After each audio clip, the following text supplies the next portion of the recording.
Frêmito, o podcast vascular do perfil O Fogart da Madrugada.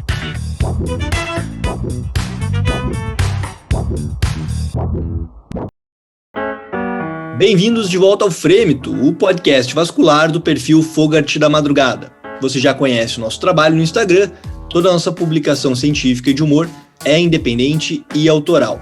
Você confere também uma charge mensal na SBACV em Pauta, a revista da SBACV Nacional.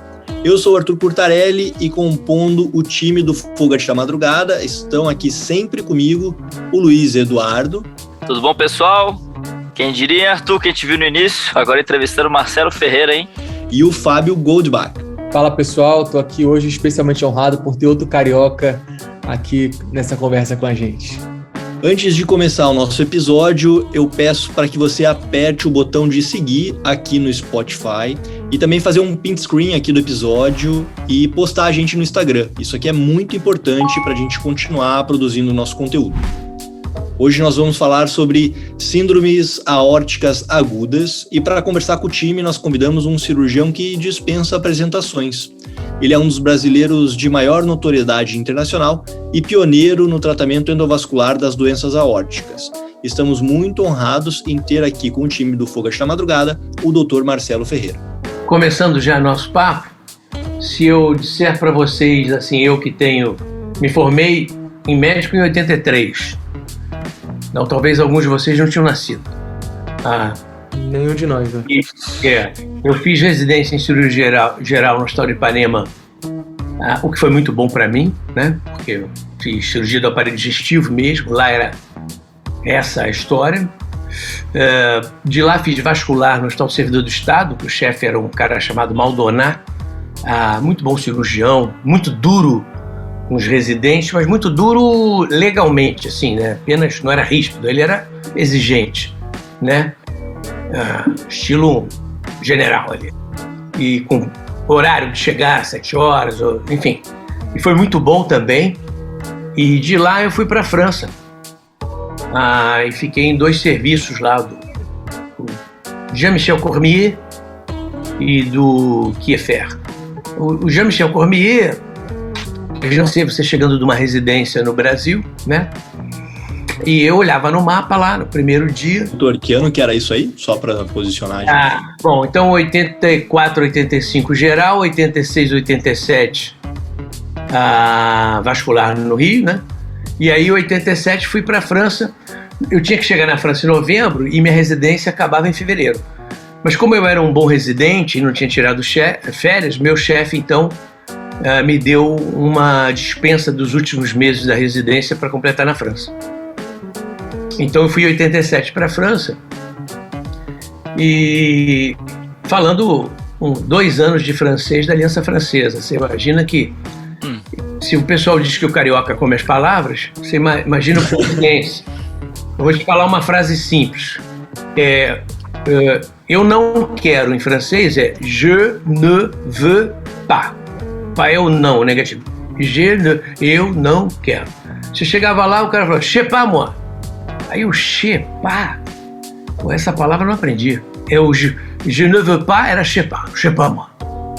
Então você imagina como é que foi a minha transição ali para entrar no grupo, né?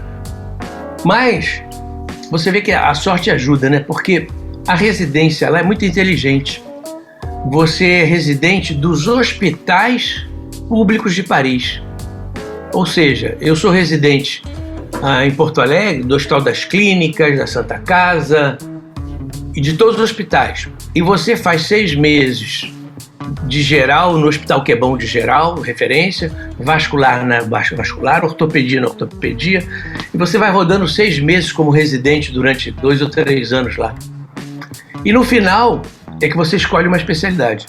Bom, o que aconteceu? É que no final de 6 meses nesse hospital, entrou outro grupo de 6. Quem era o mais antigo? Eu. Porque eu não ia mudar, eu não estava rodando, eu era só vascular. E aí o professor gostava de mim, porque eu operava bem, tinha noção. Então, ele me chamava até de Marcelo.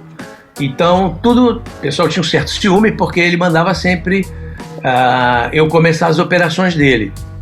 E isso eu ganhei muita experiência, porque Aquilo que eu achava engraçado no mapa, você olhava no mapa cirúrgico, tinha lá, semana de hoje e tal, entre outras cirurgias, 10 aneurismas de aorta por semana. Falei, não tem. Estão querendo enganar o brasileiro. Chegou, estão querendo tirar onda, né? Carótida, 8 carótidas no mesmo dia. Aí eu falei, é possível, né? Tudo aberto, né? Mas aí, quando você vai lá, o cara fazia em 45 minutos de pele a pele a carótida. Os aneurismas infrarrenais era 1h30. Mas é com isso, como ele tinha era um hospital em que tinha um bloco da vascular, que eram 6 andares da vascular, um centro cirúrgico com 4 salas, uma pequena, para pequenos procedimentos, fístula, amputação, 3 salas grandes, tudo ao mesmo tempo funcionando. Então, ele ia lá, Marcelo, começa o aneurisma.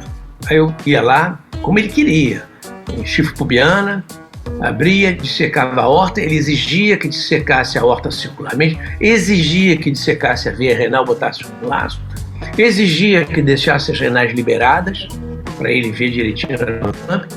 E aí ele mandava perguntar, o professor pergunta se está pronto. Aí eu falava, está tudo pronto. Aí ele mandava eu sair. Ele operava o aneurisma, eu ia para outra sala, secava a aorta, secava a renal, secava a veia renal, o professor pergunta se está pronto, pode vir. E aí eu fui fazendo isso todo dia 10 vezes. Fordismo, né? Você imagina, carótida, Marcelo, começa a carótida. Aí o papo. Mas isso leva o cara à excelência, né? A arte da repetição. Leva o cara à excelência. O professor fazia o tempo principal em todas. Anastomose. Mas talvez... Não, o tempo principal mesmo. Ele botava a prótese ali em 10 minutos, né? Isso tudo era igual uma máquina e... Trocava de sala já. Já ia para outra sala e deixava o pessoal fechando. Revisão de hemostasia, fechamento. O doente dele não sangra. Nós ficava 1 hora lá fazendo hemostasia, mas meu doente... Que hospital que era esse, doutor Marcelo? Esse era o São José. Depois eu fui pro Pitié-Salpêtrière, que era o do Kiefer. Cheguei lá, além de ter esse volume enorme de aneurisma da aorta, o Kiefer foi o melhor. Olha, eu fui na Clínica Maio durante um período, antes do Gustavo, né? Fui para a Clínica Maio, fiquei 6 meses lá e tal. Eu nunca vi um cirurgião na minha vida como o Eduardo Kiefer. Ele fazia carótida de pele a pele em 45 minutos. O aneurisma da aorta durava pouco mais de 40 minutos. Zap, clamp, tal, tu olhava, ele começava, já estava fechando. Só que o Kiefer não dava muita oportunidade, né? Quer dizer, como tinham 6 staffs, cada staff tinha os seus doentes, operava os seus doentes. Imagina o Salpêtrière tem 2.500 leitos, né? Foi onde foi a Lady Di, ele tem.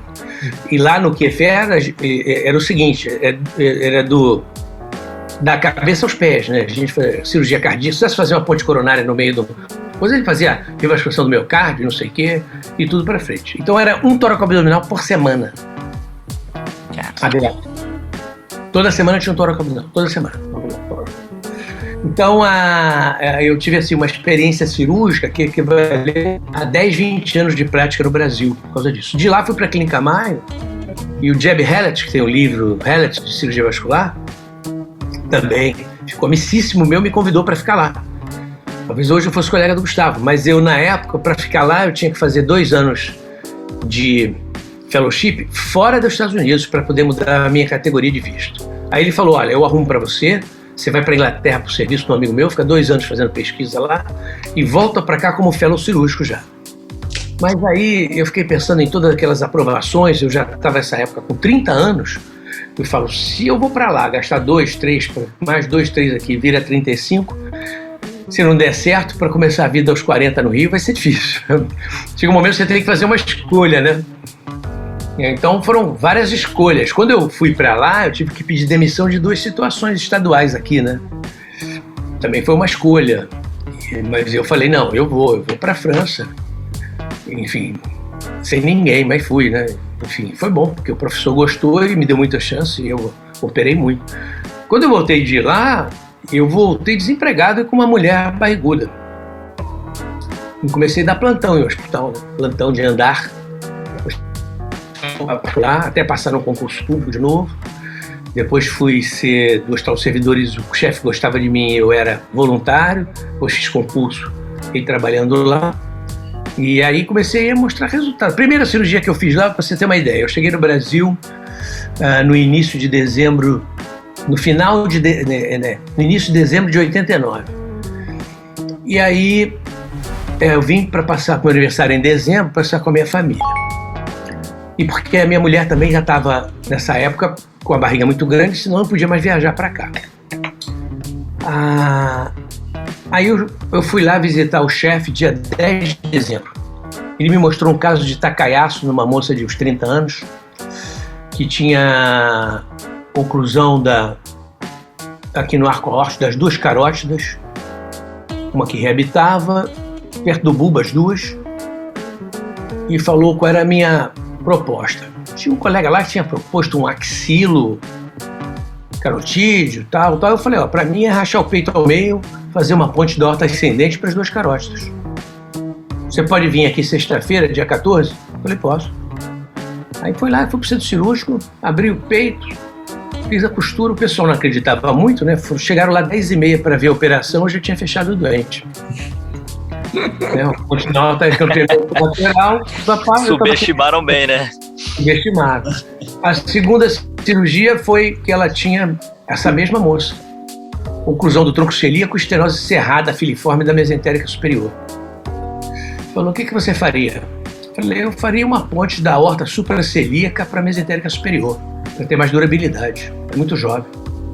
Tá bom, pode marcar. Marcamos e foi lá, mesma coisa. Comecei, ponte mesentérica. 89, doutor, a gente não tinha nada de endovascular ainda. Lá fora já tá falando alguma coisa? Lá fora, o radiologista do serviço estava começando a fazer umas ilíacas, né? De endovascular tinha filtro de veia cava. E eu comecei a acompanhar ele, e aí, o que aconteceu? Em 90 estourou a história do aneurisma do parótide. E foi uma pessoa que depois eu cresci uma grande amizade.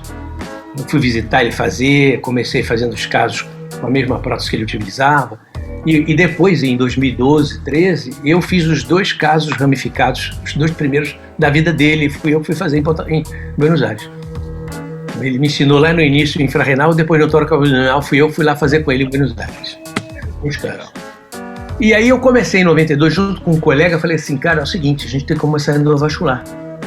Então a gente pegava a parte da tarde. Já estava no Rio. No Rio, no servidor do Estado.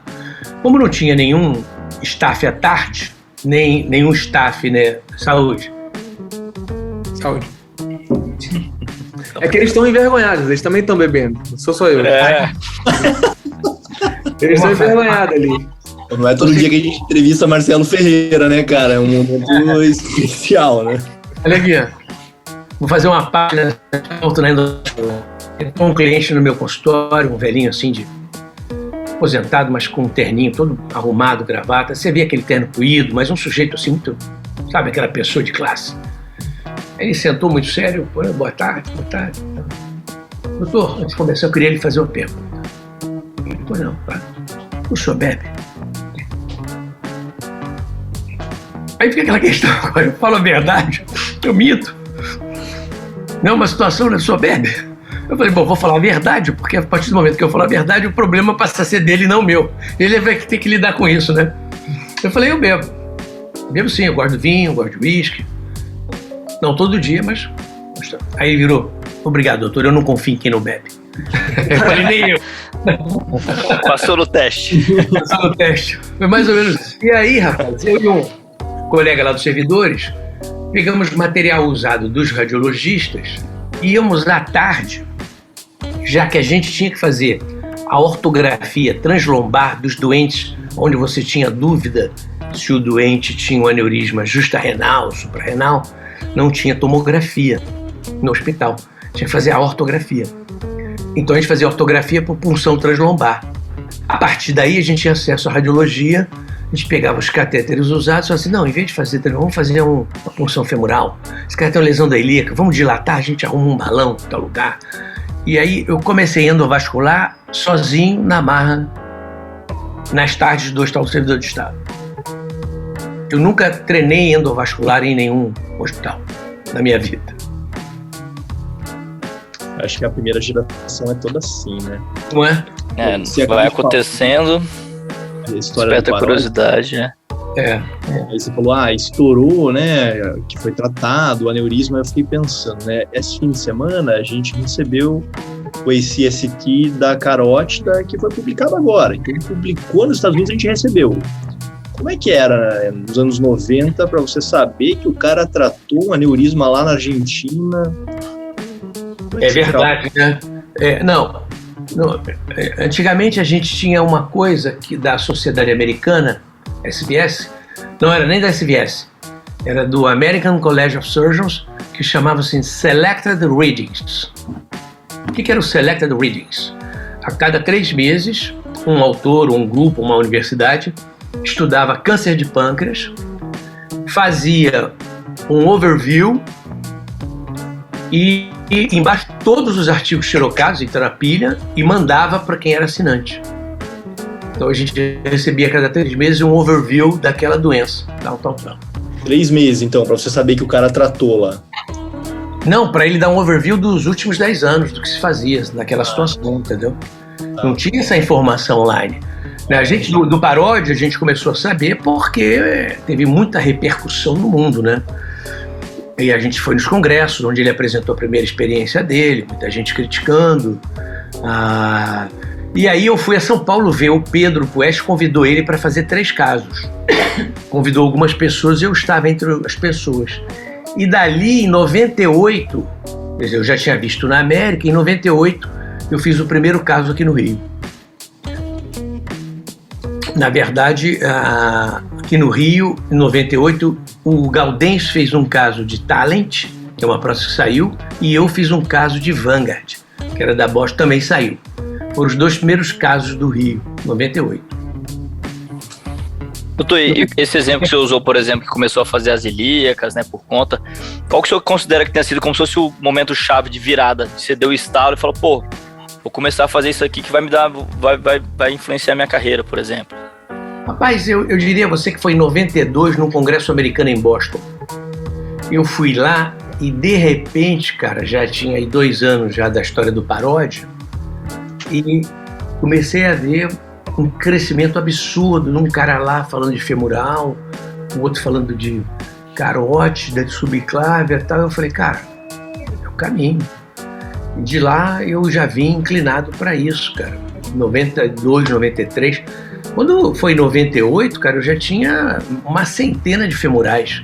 Eu acho que eu fui pioneiro na femoral. Publiquei um trabalho no European Journal of Vascular Surgery sobre o stent Zilver, sem droga, com uma perviedade primária de 60 e poucos %, primária assistida de quase 90%. A gente seguiu o doente com Doppler, restenorizava, chamava. Isso em 90 e pouquinho, né? 90. Isso já é 90 e pouco, essa publicação. E Esse aí muita gente desconfiou do trabalho, porque era um trabalho de um grupo, de segmento, não tinha comparativo, mas eu falei assim, olha só, tem uma coisa, todo doente de femoral, nenhum foi excluído. E isso, depois só tive crédito quando veio o estudo PTX da PUC, porque era o mesmo stent, porém com droga, que o resultado, se você colocar no meu trabalho e o deles, são superponíveis. O índice de fratura, a única coisa que é melhor deles é a perviedade, porque eles têm o Taxol e eu não tinha, né? Mas são resultados superponíveis e isso deu credibilidade ao meu estudo como pioneiro lá atrás. Em 2006, eu já fiz o primeiro caso 3 casos de toracoabdominais aqui, 2006. Depois disso, em 2012, que eu já 10 por aí, o Coselli veio 3 vezes ao Rio para fazer caso de toracoabdominal comigo. Eu tenho foto segurando a mão dele, mandando ele fazer assim. É verdade. Ele pediu o meu vídeo, mandou um e-mail, pediu o meu vídeo. Nessa época o Gustavo estava fazendo já lá? Como é que estava assim? Não, porque o Gustavo era residente. Era residente ainda. Mas ele já estava lá já. Estava na América. Mas não era nem na Maio, ele era residente em outro lugar. Incrível, né? É, né? O tempo passa rápido. Você ainda há pouco falou uma coisa que eu acho que é interessante, só para lembrar do de mentor. Eu tive um grande mentor que eu não citei aqui, que me influenciou, foi o professor José Hilário. Vocês têm que procurar aí no Hospital das Clínicas de Porto Alegre, que ele foi o único cara que fez prova para catedrático e aprovado em primeiro lugar em Porto Alegre, veio para o Rio, fez prova para catedrático e foi aprovado. Tem 2 cátedras. Cirurgião geral, foi o cara que operou o primeiro coração no Brasil, foi o cara que fez a primeira ligadura de cava no Brasil, isso lá em 64, por aí. José Hilário. E ele tinha umas frases muito importantes, ele me marcou por 2 coisas. Uma, ele dizia: a melhor forma de cometer erros é pular etapas. Então, quem já entrou, não sei se vocês já entraram em tóraco abdominal comigo, algum de vocês, em algum serviço, mas a gente segue assim aquele cronograma, guia, catéter, estente, guia, catéter, estente, tudo meio repetitivo, sem pular etapa, porque pulou etapa é hora de você errar uma manobra, um acidente. Então ele dizia isso. Ele dizia também que só tem um lugar que precisa de mais disciplina que um quartel, o hospital. E finalmente, já nos anos 90, eu já de volta, ele aparece no meu consultório um dia com aneurisma infrarrenal e falou: eu te elegi como meu cirurgião. Olha que legal, cara. Ele mesmo. Porra. Acho que isso é Foi aberto ou foi Na véspera da cirurgia, imagina, esse cara titular. Não, nessa época não tinha endo, né? Era 86, 94, 95. Ah, sim. 94, 95, tava começando no mundo, né? Começando, sim. Aí eu surpreendi ele, foi muito engraçado, porque na véspera ele telefonou para mim, ele ia se internar, e ele tinha uma voz muito impostada. Quem procurar algum vídeo, ele me ligou: boa noite. Aí eu falei: boa noite, professor. Eu já sabia que era ele pela voz, né? Aquela voz grávida. O professor Hilário. Eu falei: pois não, professor. Ele nunca se referia a ele como ele, né? O professor está ali telefonando. Eu convidei amanhã, aí ele citou assim, o Orlando Marques Vieira, o Delta Madureira, o Otávio tal, o Torinho, o Sérgio tal. Aí ele citou 6 nomes de acadêmicos que, para assistir a minha operação, você concorda? Quer convidar mais alguém? Eu falei: não, professor, eu acho que já tem gente o suficiente. Né? Ele falou assim: Marcelo, não esqueça que na minha escola a gente não desvia da cicatriz umbilical. Ele falou isso na véspera. Aí entrou eu. Falei: professor, devido à sua condição de ex-fumante e a condição que me apresentaram, eu vou fazer para o senhor um acesso reto-peritoneal. Aí ele: mas se opera aneurisma reto-peritoneal? Falei: pois é, professor, foi o que a gente elegeu para o seu caso. Aí peguei de surpresa. Essa aí. Legal. Legal, né? Então tem essas histórias.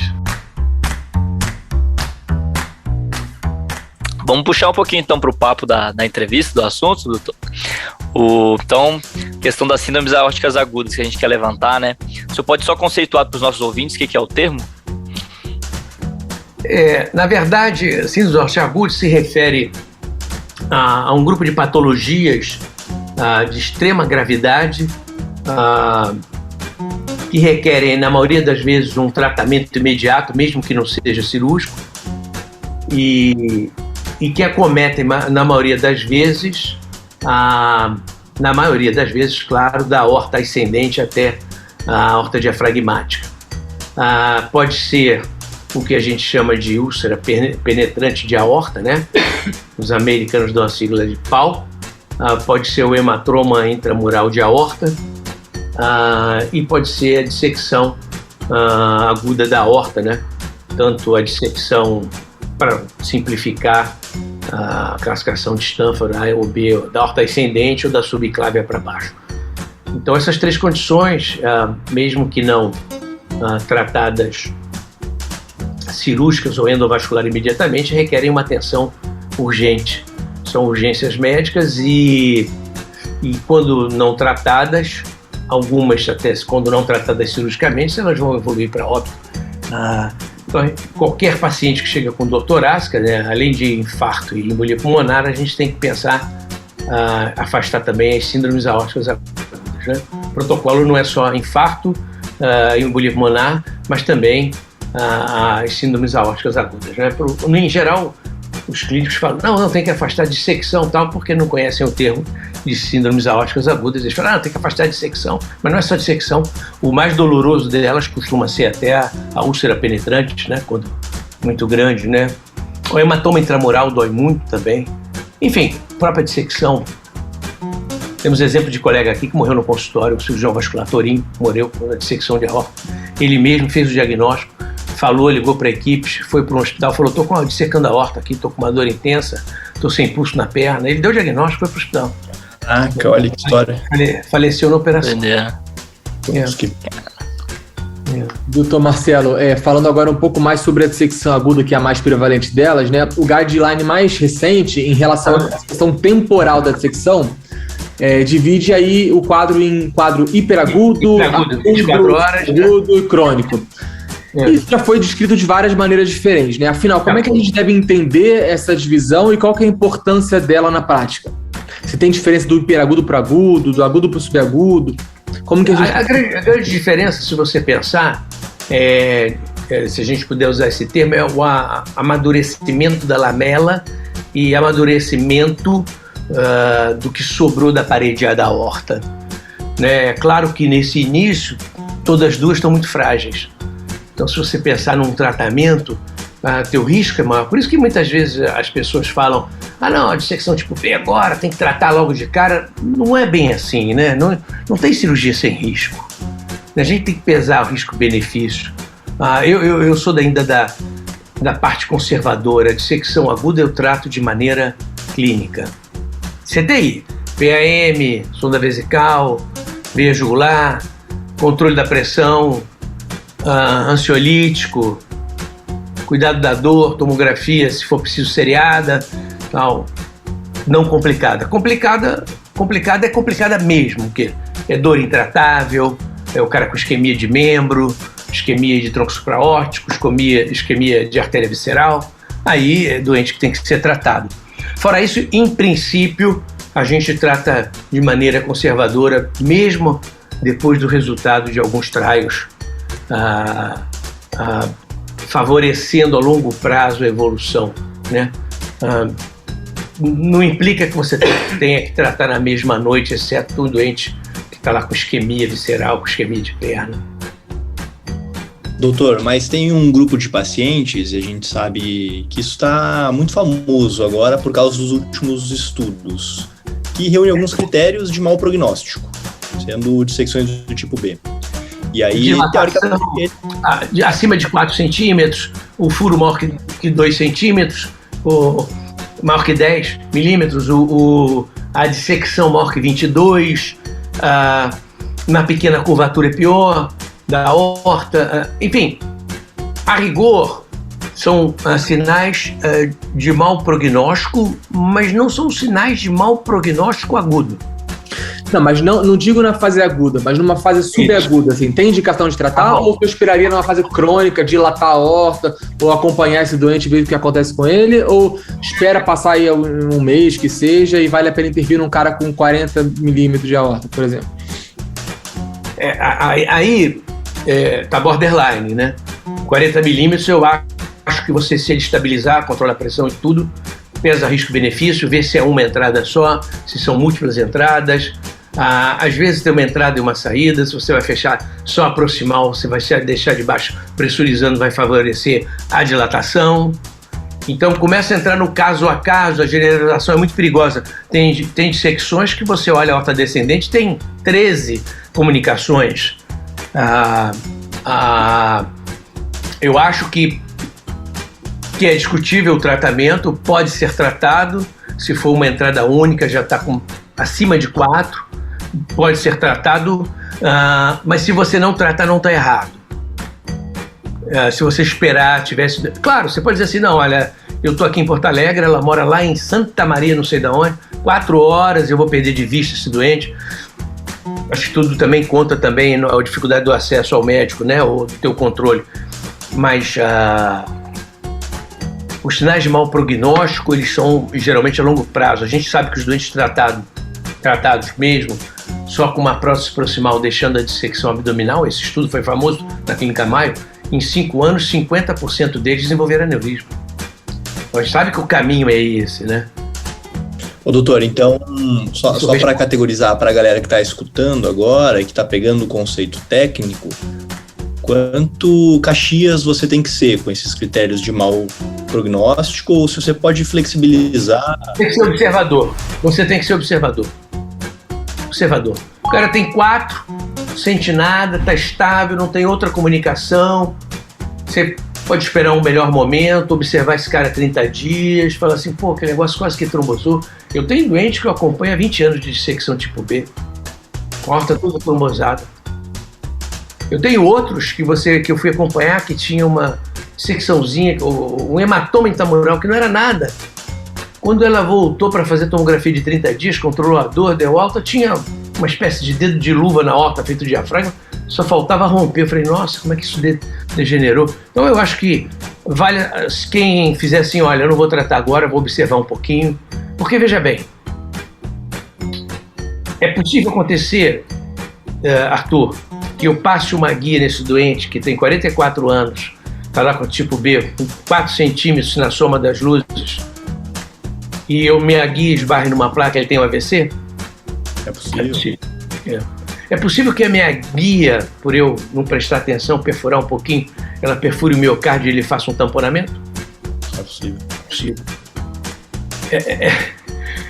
É possível que no final da prótese você tenha o cine, né, uma nova dissecção induzida pelo numa horta fragilizada?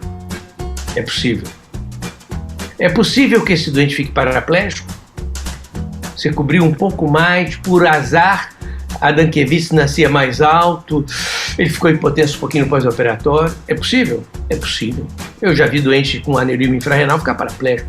Então vamos lá, assim, não é sem risco. Não tem 100%. Tentar ser o mais cauteloso possível, né? Que for eu acho que você tem que se colocar na posição do doente. Fala assim, se fosse meu pai, eu operaria. Se fosse meu irmão com essa dissecção, eu botava na sala agora. Porque você tá ali, veja bem, a paraplegia é para a vida toda, né? Um cara, às vezes, de 40 anos, 50 anos, vai ficar numa cadeira de roda a vida toda. Com AVC, o cara fica hemiplégico. Então, não é assim, não, vou botar porque não tem problema nenhum. A prótese é completamente sem problemas, faço por punção. Eu vou dizer a você que, na maioria das vezes, é isso mesmo, né? Mas, infelizmente, você não pode garantir. Né? Ô, Gold, você usou o critério aí de agudo, hiperagudo, né? Só coloca para o pessoal que está escutando como é que a gente define isso e limita com o tempo a dissecção. Hiperagudo são as primeiras 24 horas, né? 24. Esse é aquele doente difícil de você mexer. Aí você vai passando desse tempo, você vai ficando mais confiante, vai tratando o doente. Depois vem o subagudo, vem o agudo, subagudo e crônico. O doente que passa essa primeira fase aguda, hiperagudo e agudo, essas 48 horas, 72 horas, passa uma semana já na fase aguda da doença. Esse doente pode, eventualmente, ter um tratamento eletivo muito mais criterioso. O hiperagudo, eu diria que é o doente de maior risco, aquele doente que você tem que ter muito cuidado. Ele está tudo mais frágil. Muito frágil. Ele está mais lábil também, né? A parede está frágil. O cara com uma semana, aquela horta já vai engrossando. Com 30 dias, você fala assim, opa, agora vamos estudar esse doente melhor. Né? Você vai para a fase subaguda, tá? Você espera esse doente passar 2 semanas, você tem uma ideia melhor do doente, ele melhorou a função renal, entendeu? Você hidratou, controlou a pressão, o cara está estável, você pode chegar e falar assim, não, olha só, é uma perfuração pequena, está parcialmente trombosada, vou continuar com o tratamento clínico. Tem motivo. Você fala assim, pô, esse cara tem uma dilatação, tem 2 semanas, tá? O que eu estou tratando esse cara? Já está com a horta com 3,5, 3,8. Não é nem 4, mas você vê que a coisa foi evoluindo. Não atingiu 4, mas você fala assim, está evoluindo, é melhor tratar. Vamos botar uma prótese nele. A gente faz uma prótese hoje por punção, 10 ml de contraste, 20 minutos. Vamos entrar em aspectos técnicos agora, pessoal? Bora.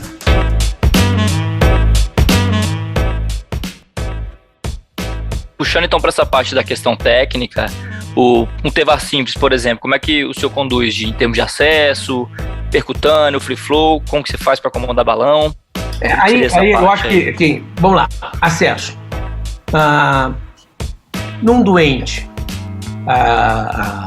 o caso simples, o caso do dia a dia, assim, sem muita... O caso do dia a dia, um doente simples, eu acho o básico, assim, o basal, TEVA basal. Basal, você tendo uma boa angiografia, uma boa tomografia, um bom ultrassonografia, pode ser feito por punção. A gente sabe que uma prótese torácica por punção, você fecha com perclose tranquilamente. Se você achar, se o indivíduo for obeso, se você já tiver uma abordagem femoral por algum outro motivo, se o doente tiver calcificação ali, eu também acho que não vale a pena arriscar num doente desse, é melhor dissecar uma dissecção femoral, vamos lá, sabe, mais 10 minutinhos, você vai olhar a artéria, vai costurar certinho, é melhor do que você costurar ela sangrando com hematoma com o dedo ali. Tal. Então, em geral, um bom doente, como ele falou, em geral, você faz por punção, coloca o outro lado uma bainha fina, 5 ou 6. Tudo pela perna. Tudo pela perna, de maneira geral, se num caso tranquilo. Tudo pela perna. Tudo pela punção femoral, do outro lado você fecha com angiocil, que ainda é mais simples que fechar.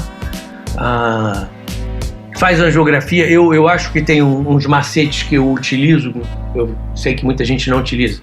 Por exemplo, eu só gosto de fazer angiografia depois que a Landerquist está passada. Por quê eu faço isso, Fábio? Quero saber. E agora a formação da horta, né?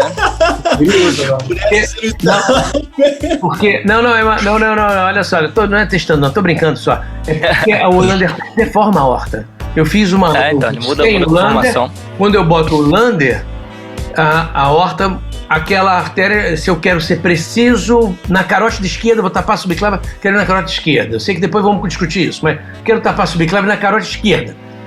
E aí eu mudei, a minha anja não é aquela.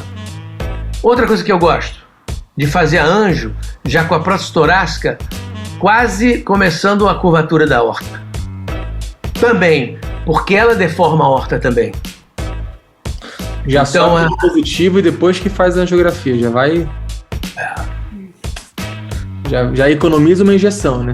Já vai direto. O negócio economizar contraste também, né? E se você cruzar o flap, por exemplo? Meio a meio. Se você cruzar o flap, por exemplo. Não, vamos lá. Estamos falando só digamos que eu já estou na verdadeira, no aspecto técnico. Isso foi o TEVA simples, O Arthur tá complicando. Não. Mas eu tenho um macete. Tá ansioso, cara, fica tranquilo. Vai ter esse momento. Eu tenho um macete muito bom para isso. Bom, primeiro, no caso simples, eu passei o Lander, subi a prótese, vou abrir lá justa qualquer vaso que eu elegi, seja subclave ou a outra, mas depois de que está quase tudo em posição pela deformidade que isso gera, tá? A segunda coisa que você pode fazer é escolher da prótese. Aqui não é nenhuma propaganda. Vocês sabem que eu sou proctor só para qualificar, da Cook há muitos anos. Eu sou proctor da Gore, sou proctor da Cytec, da Bayer e de ciclismo. Fala as marcas, então. Canondale, da Sense, Swift Carbon. Mas olha lá, a Cook tem uma prótese que é o Zenith Dissection, que ela não tem free flow, porque eu não gosto de usar free flow em doente com dissecção, por motivos óbvios, vocês já viram, já estaram falando de dissecção retrógrada, e ela não tem barbes, que também pode ser causa de uma perfuração. Então, o primeiro stent, ele joga o daplo contra a parede, e esse é o selamento. Então, acho que esse é uma boa prótese para isso, fazer percutânea numa prótese sem free flow e sem barbes. Então, existe uma prótese específica para isso, e já cai numa pergunta que eu sei que vocês fariam, se usa free flow ou barbes, na dissecção, de preferência não, no aneurisma, de preferência sim. Então, cada um é cada um. O doente fácil é o todo dia, mas o grande problema é o doente que ele dissecou lá, entrou no tronco celíaco, aí afinou a aorta, aí na aorta abdominal ele foi na falsa, voltou para a verdadeira. Primeiro, na tomografia em geral, ele termina numa das ilíacas, essa dissecção, e perfura ali junto da hipogástrica e faz um fluxo para cima. E tem uma razão para isso, né? Por que a dissecção é helicoidal? Porque ela disseca, vem direto e ela começa a bater nas intercostais e vai fazendo assim, e depois ela bate no tronco celíaco, aí ela tem que girar porque não passa, bate na mesentérica, não passa, geralmente ali, ou ela faz um segundo luz, aí bate na renal, ela vira para o outro lado, e assim vai até bate na bifurcação da aorta, ela escolhe um lado, e aí perfura lá na bifurcação da ilíaca. Geralmente tem uma das ilíacas tem uma perfuração. Aí nesse, eu já na tomo, eu estudo muito a tomografia. Às vezes eu vou operar com um colega e ele fala assim, cara, você fez esse caso hoje como se você já soubesse o que você ia fazer. Se você tivesse operado doente. Eu falei, mas na verdade hoje é a terceira vez que eu opero esse doente. Eu operei uma quando você me mandou a tomo, operei a segunda no avião vindo para cá e eu agora estou operando o doente. Na verdade estou só montando. Eu já estudei a anatomia do vaso, se vai para cima, se vai para baixo. Normalmente tem uma ilíaca que já te leva na luz verdadeira. Então eu já escolho essa para começar. Não implica que no caminho tua guia não possa sair. Aí eu subo a guia achando que estou na luz verdadeira. Se eu for certinho até o arco, eu avanço uma bainha longa, tipo 7,70 dessas Agafam, hidrofílica, até a torácica, faço injeção de 3 ml, luz verdadeira. Aí ela fila no tórax, aí eu faço injeção, parece só o fininho, continuo na verdadeira. Se aparecer um saco, em algum momento eu saí.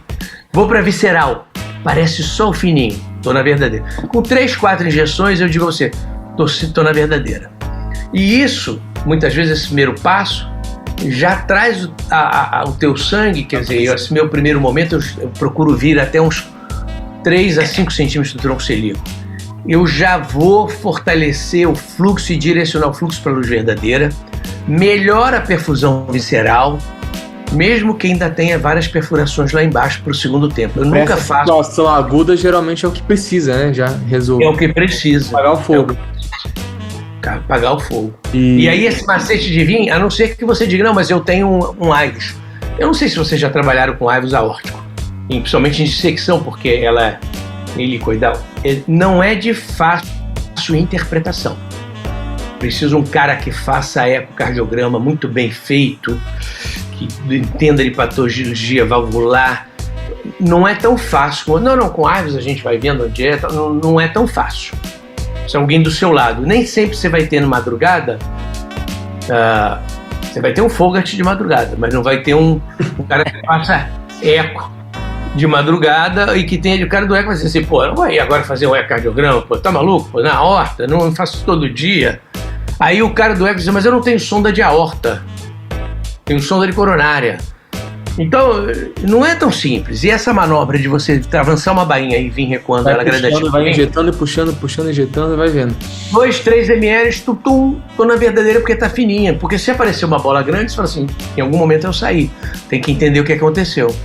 E aí você vai se corrigindo. Depois que você viu que tá na verdadeira, passa lander, sobe a prótese até lá perto do CQ e faz a sua angiografia já quase com a prótese em posição. Então você vai evitar muito qualquer distorção da imagem, né?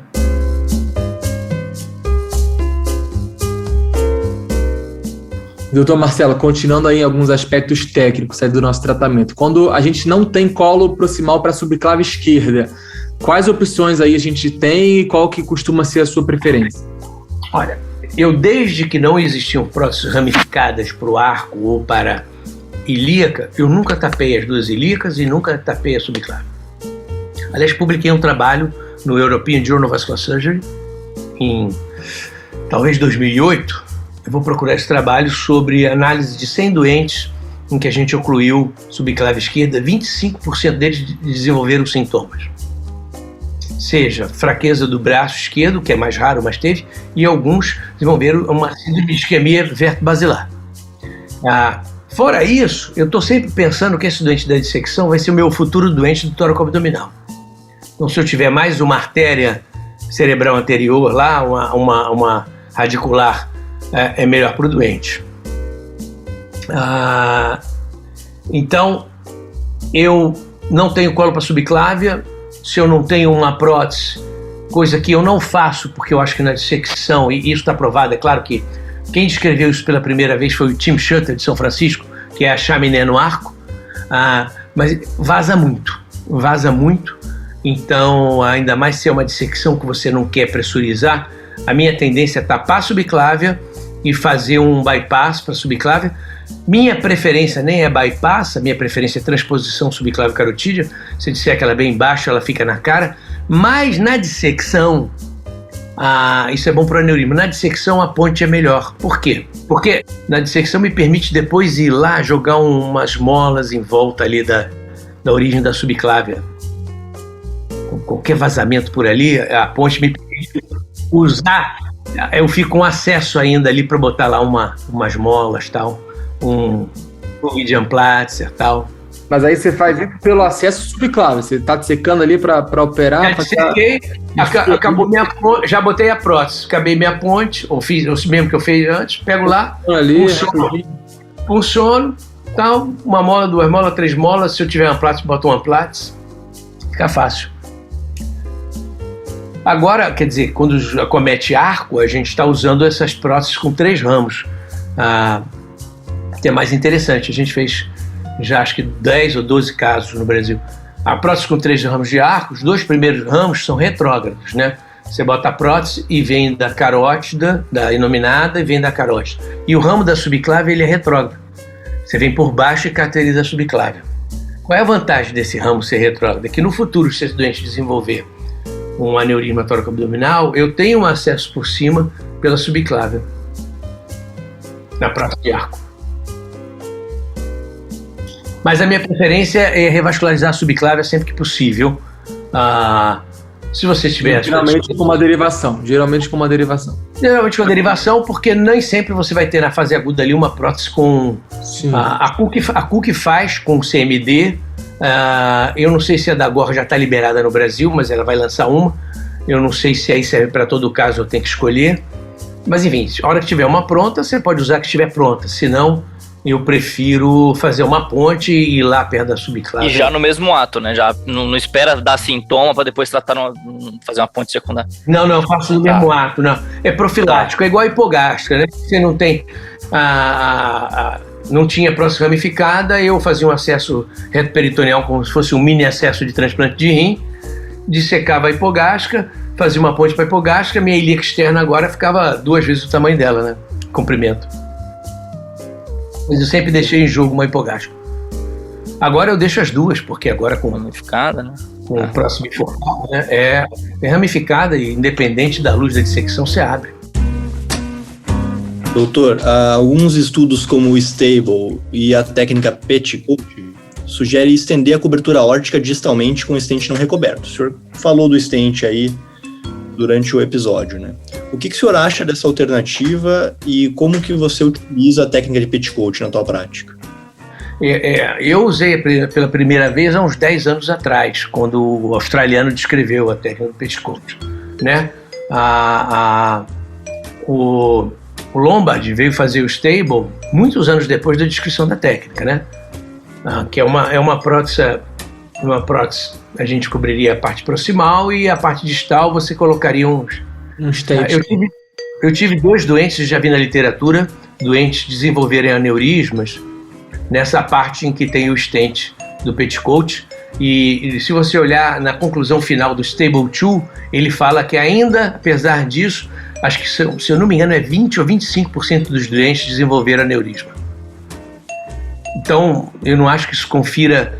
Pode ser numa fase aguda que isso te confira talvez mais perfusão, uma melhor perfusão, mas eu sou favorável a... Eu acho assim, dissecção da aorta, a única forma que você tem de tratar esse doente, depois que ele degenerou a aorta abdominal, é tapar toda e qualquer comunicação entre as luzes. A aorta nova vai ser a tua prótese, nem que você venha pela falsa luz e encontre a verdadeira nasilier, mas a tua aorta Todo tem que sangue passar pela prótese. Não pode ter nenhum sangue passando. O senhor prefere, então, não colocar o dissection aí? Eu prefiro... O que eu faço? Colocar uma endoprótese. Se precisar, eu faço estagiado sempre, né? Então eu coloco uma prótese ali a 3, 4 centímetros com celíaco, melhora a perfusão.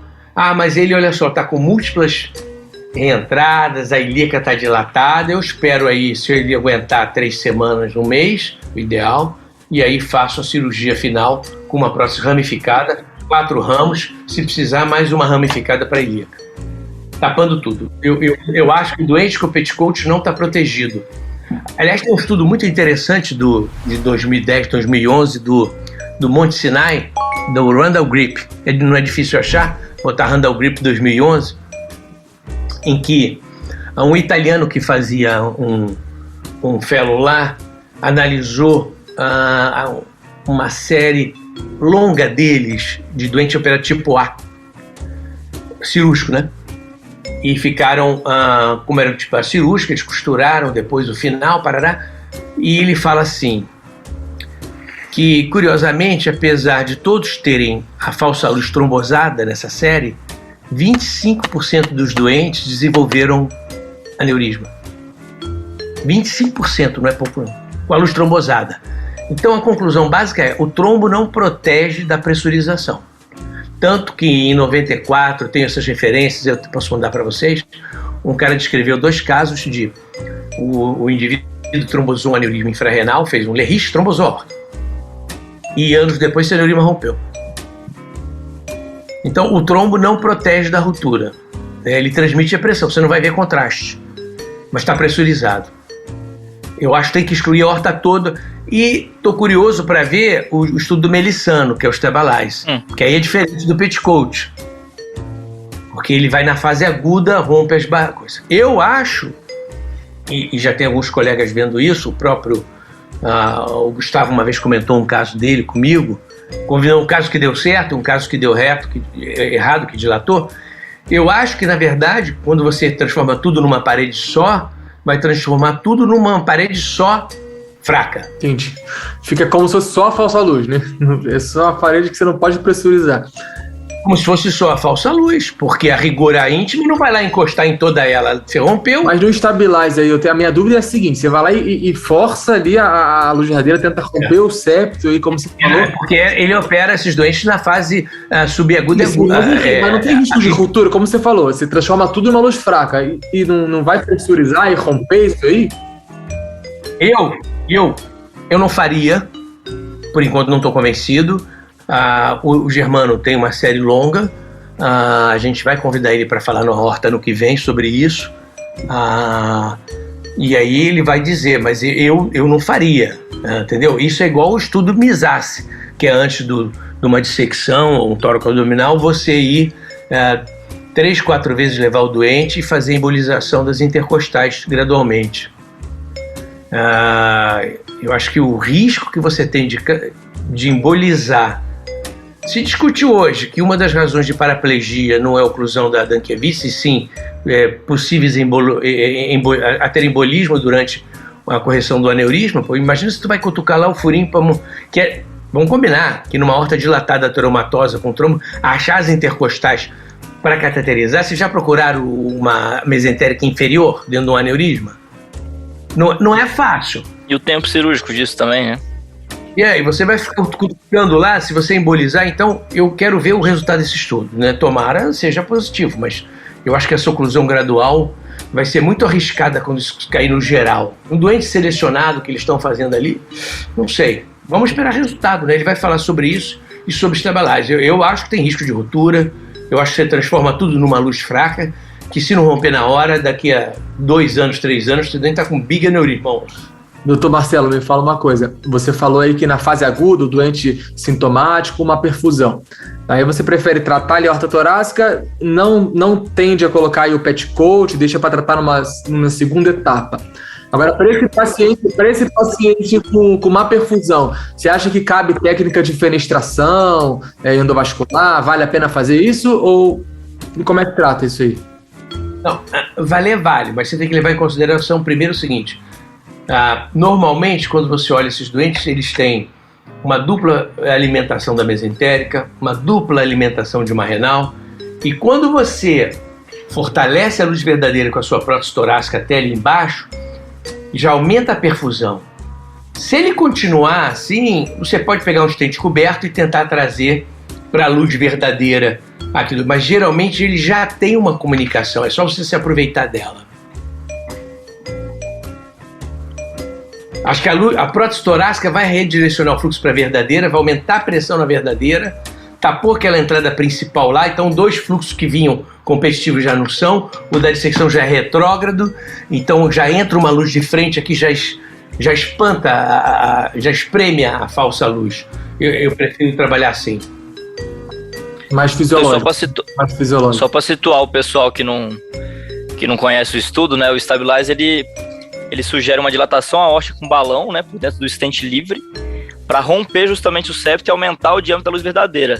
E é justamente esse conceito que a gente está discutindo de se não vai aumentar o risco de rotura, ou enfim, que a gente discutiu isso agora. Então, só para situar o pessoal aí para contar o estudo. Romper a lamela. Entra na luz verdadeira, tapa o teu stent, ele fica estreito, você vai lá e tenta... Diz o Melissano que você até escuta um pop. Acho que esse pop deve dar doente magrinho. Se pegar um perna aberta, o mais bem nutrido, não vai escutar nada.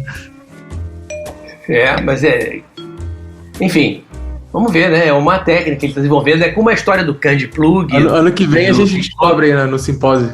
Exato, eu não sou favorável a essas técnicas todas. Eu já vi um Candy Plug que foi empurrado para dentro do saco. Deixou perfusão, cara. A dissecção é maligna. Você deixou pressão, ela vai empurrar tudo, vai dilatar tudo. Pra mim cobre tudo de prótese, vamos pra todo lado. Acabou, a tua horta nova é a prótese. Essa era a nossa próxima pergunta, e eu queria que o senhor colocasse para a galera que está ouvindo, tem muito residente que escuta o podcast, né? O que é o Candy Plug e o Knickerbocker, para a galera entender e se você utiliza isso na tua prática. Bom, eu já disse anteriormente que não utilizo por não acreditar. Eu acho que você tem que cobrir, né? O kickboxer, ele simplesmente coloca uma prótese. Digamos que você tapou a reentrada, continua com uma retroperfusão ali, e você acha que aquilo vai alimentar. Em vez de você esperar por um segundo tempo cobrir tudo, ele bota uma prótese de maior diâmetro e dá um balão, esses balões de alta pressão, e dilata a prótese ali. Ou seja, ele rompe ali, então, aquela íntima, encosta a tua prótese na parede, digamos que ela fosse ocluir. Eu já vi casos que fez isso e continuou passando um filete de sangue. Se passou um filete de sangue, amigo, ele vai pressurizar daqui. Vai pressurizar. E o Candy Plug, na verdade, é como se fosse uma prótese cônica invertida. Ela é fechada na ponta, e aí entra, e aí o sangue bate ali, está fechado. Só que ele bate ali, dependendo da pressão que bater, de como ele tiver colocado. Eu vi um que já parou lá dentro. O Tilo Kobel, que é um cirurgião extremamente hábil, amigo meu lá da Alemanha, ele faz isso e acredita. Eu, pessoalmente, acho que é melhor você colocar uma torácica, dar um tempo ao seu doente, depois ir lá colocar uma ramificada e resolver definitivamente. O doente da dissecção, ele é triste para ele, né? Porque ele sabe que ele operou aberto. O que mais a gente vê agora é isso. Operou aberto, a A virou uma B. Aí você operou a B virou uma B complexa do abdômen. Aí você opera do abdômen. Então, você ainda inventar uma técnica sujeita a muitas complicações, eu acho que se você tem a chance de cobrir com a torácica, depois com uma ramificada, a grande chance desse doente não precisar de mais nenhuma intervenção. Talvez um endolíquico, coisas menos complicadas. Eu tô olhando a cara do Fábio aqui, a gente fez muito petticoat, né, Fábio? É mesmo? A gente fez bastante. Tem que ver esses doentes, tem que ver como eles estão. Assim, a gente fazia porque, assim, no Dante, né, a gente fez isso no Dante. A gente não tinha acesso, assim, ilimitado a endoprótese ramificada. Claro. Eu me lembro. Eu fui operar lá com o Cambara, fui operar no Dante. Exato. Assim, como alternativa, a gente pegava aquele caso lá. Inclusive, nem como foi descrito, né? Que foi descrito na fase aguda. Você tratar ali a lamela principal e dilatar ali a luz verdadeira para tentar evitar a progressão. A gente, às vezes, fazia isso numa fase crônica, na horta já dilatada, tratava a horta torácica, colocava um dissection no meio do caminho caminho e depois tratava infrarrenal. Era meio assim, eu acho até, veja bem, técnica, que era o que a gente conseguia fazer em alguns casos. Fábio, esse é um experimento para ruptura, porque olha só, eu tapo em cima alimentação, tapo embaixo com uma prótese, e deixa e aqui eu deixo frisando, né? E aqui no meio fica só assim, tum, tum, é a pior situação da dissecção, que é o infundo cego. Eu acho que isso tende a dilatar se você for recolher esses doentes assim, agora. Tá direcionar tudo para baixo e contar que vai trombosar no meio do caminho, mas nem sempre é o que acontece, né? Você deixa ali uma área muito fragilizada e com pressão, né? Eu acho bom era ver esses doentes depois de 3 anos para ver o que aconteceu. Não, mas eles seguem muito próximo no ambulatório lá, né, Gold? É bom tentar saber como estão os doentes. Os doentes lá a gente acompanhar. Mas Eu pessoalmente prefiro cobrir tudo a horta. Eu acho que é aquelas coisas, né? Eu acredito muito nesse tratamento. Eu comecei a fazer a dissecção com prótese ramificada em 2011. Então, eu tinha, ano passado, eu confrontei junto com o Gustavo, eu tinha números compatíveis com a Clínica Maio. O já está fazendo há mais tempo. O resultado, eu vejo Mark Farber, eu vejo Gustavo Derich, Stefan Roulon, o Eric Verhoeven, ninguém é petticoat, todo mundo faz cobertura total da horta. Sempre estagiário. Me fala uma coisa, você até comentou, porque a gente sabe, né, que quando a fase cronifica, a lamela fica dura, isso te traz mais segurança para tratar, mas ao mesmo tempo tem algumas dificuldades, né? A luz verdadeira tá fina, você não consegue de repente expandir a sua prótese, você tem uma luz de visceral saindo de cada canto. Você chegou a comentar agora que de repente põe a prótese na luz falsa. Como que é isso, assim? Como é que a gente vence esses desafios de tratar uma dilatação tóraco-abdominal com luz saindo de cada canto? Bom, nós já tratamos doentes com luz de 12 milímetros e tratei já 2 doentes com uma pseudocoarctação. A dissecção fazia um grande aneurisma torácico, ocluía a nível do tronco celíaco, reabitava embaixo, e eu vim por baixo, não consegui, vim por cima, estilo femoral, push and go, guia e cateter, caí lá embaixo, fiquei true and true, balãozinho 6, balãozinho 8, balãozinho 12, falei passa a prótese, botei uma torácica até o diafragma, esperei um tempo, trombosou o torácico, melhorou a perfusão visceral, fui lá e coloquei uma ramificada numa horta que era ocluída, então menor luz do que uma horta ocluída. Se venceu a horta ocluída, dá pra fazer, né? Eu botamos numa horta ocluída, né? Não tem limite, sabia? E se precisar caçar uma renal, é mais fácil do que um aneurisma da horta, a dissecção. Porque a luz é tão estreita, você avança pelo ramo, vai abrindo gradualmente, a guia entra direto. Raramente, Fábio, não tem nenhuma comunicação. É muito raro. Às vezes eu já encontrei um caso em que tinha uma perfuração na horta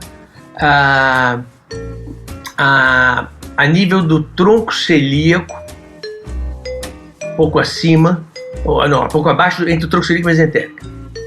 E essa era a única alimentação que eu via para a renal esquerda. O que eu fiz? Eu peguei o ramo do tronco celíaco, consegui achar essa fuga milimétrica, entrei na renal esquerda pelo tronco celíaco e fiz o ramo do tronco celíaco. Peguei o ramo da mesentérica, fiz o tronco celíaco. Peguei o ramo da renal esquerda, fiz a mesentérica. E o da renal direita, fiz a renal direita. Entendi. Mas você acaba achando uma perfuraçãozinha. E teve casos já que eu entrei com uma agulha e perfurei a membrana. Então sempre tem uma saída, então, para você conseguir tratar de fato a horta inteira, né? Tem, sempre uma saída, cara. Ainda não encontrei o caso que não tinha nenhuma saída, nenhuma não encontrei. Tem que olhar a tomografia, olhar, porque aquela renal está recebendo sangue de algum lugar, e você vai acabar achando. E quanto às outras síndromes aórticas agudas, doutor? A indicação, a técnica, devem ser as mesmas da dissecção? Como é que o senhor tem conduzido? Eu acho assim, a doença mais sincera com você é a úlcera da aorta penetrante, porque o dente está sintomático com dor, aí mesmo que não tenha ainda, digamos que um balizamento seria 2 centímetros, mesmo que ele não tenha 20 milímetros, está com dor, você merece tratar, né? o mínimo possível, o mais curto possível que você puder, porque aí não é uma dissecção, uma doença localizada. Aí o mais curto, né? Eu não quero cobrir a aorta torácica muito, né? A tendência é ser bem conservadora ali. Vai depender da localização. Se for na aorta ascendente, hoje tem próteses que você tiver uma pequena úlcera ascendente, você pode usar uma prótese reta ali e tapar só até a inominada, na coronária até a inominada, e resolver a úlcera da ascendente até, né? É possível. Se ela for no meio do arco, quer dizer, se for um caso que não puder esperar, se puder esperar, eu coloco uma prótese com 3 ramos no arco.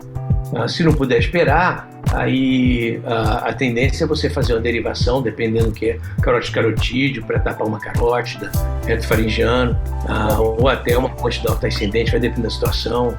Tem casos que é uma enorme úlcera que pega o arco e você não tem prótese nenhuma, a cirurgia cardíaca vai ter que operar. A difícil delas, a que não é honesta com você, é o hematoma intramural. Essa doença é difícil. Tinha um evento em Las Vegas que eles chamavam Viva, não sei se vocês lembram, e que eles botavam um ringue, era engraçado. Você sentava dentro de um ringue lá, uma mesa redonda, porque aí era para cada um dar a sua opinião.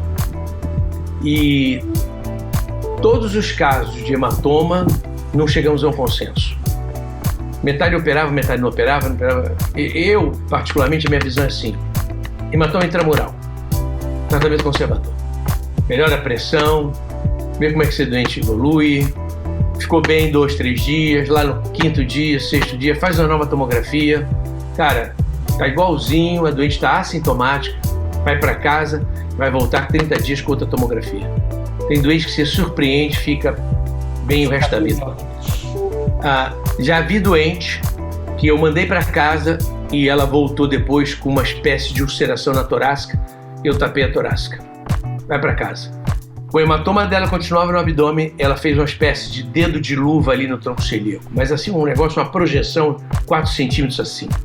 Botei uma prótese ramificada nela, ela foi para casa. Ficou bem. Então, o hematoma, ele é muito traiçoeiro, mas a minha tendência sempre é começar tratando o hematoma, então, é muito mais conservador para mim do que a dissecção da aorta, do que a úlcera. O hematoma eu começo, controla a pressão, bota no CTI, vê como é que fica. Ficou sem dor, repete a tomografia em 3 dias, em 7 dias, 1 mês, e vê o que está acontecendo. É uma área muito frágil, não é difícil você botar uma prótese no hematoma e virar uma dissecção retrógrada, vira uma tragédia. Bom, considerações excelentes aí, né? Eu tenho que advogar assim que você fazer ramo e fenestra numa dissecção dificulta muito o tratamento, né? E traz um grau de complexidade muito maior do que um petticoat, por exemplo, que é possível de ser feito pela maioria dos vasculares do Brasil. Aí, veja bem, não é por eu não ter como fazer que eu vou fazer alguma coisa que não ajude. Aí vocês dizem assim, não, mais fácil que isso é colocar um multilayer que você coloca sem raio-x, sem contraste, pede a enfermeira para colocar e você fica só previsando. Não serve para nada. Só não serve para nada, né? Quer dizer, aí você quer dizer, at least no harm, né?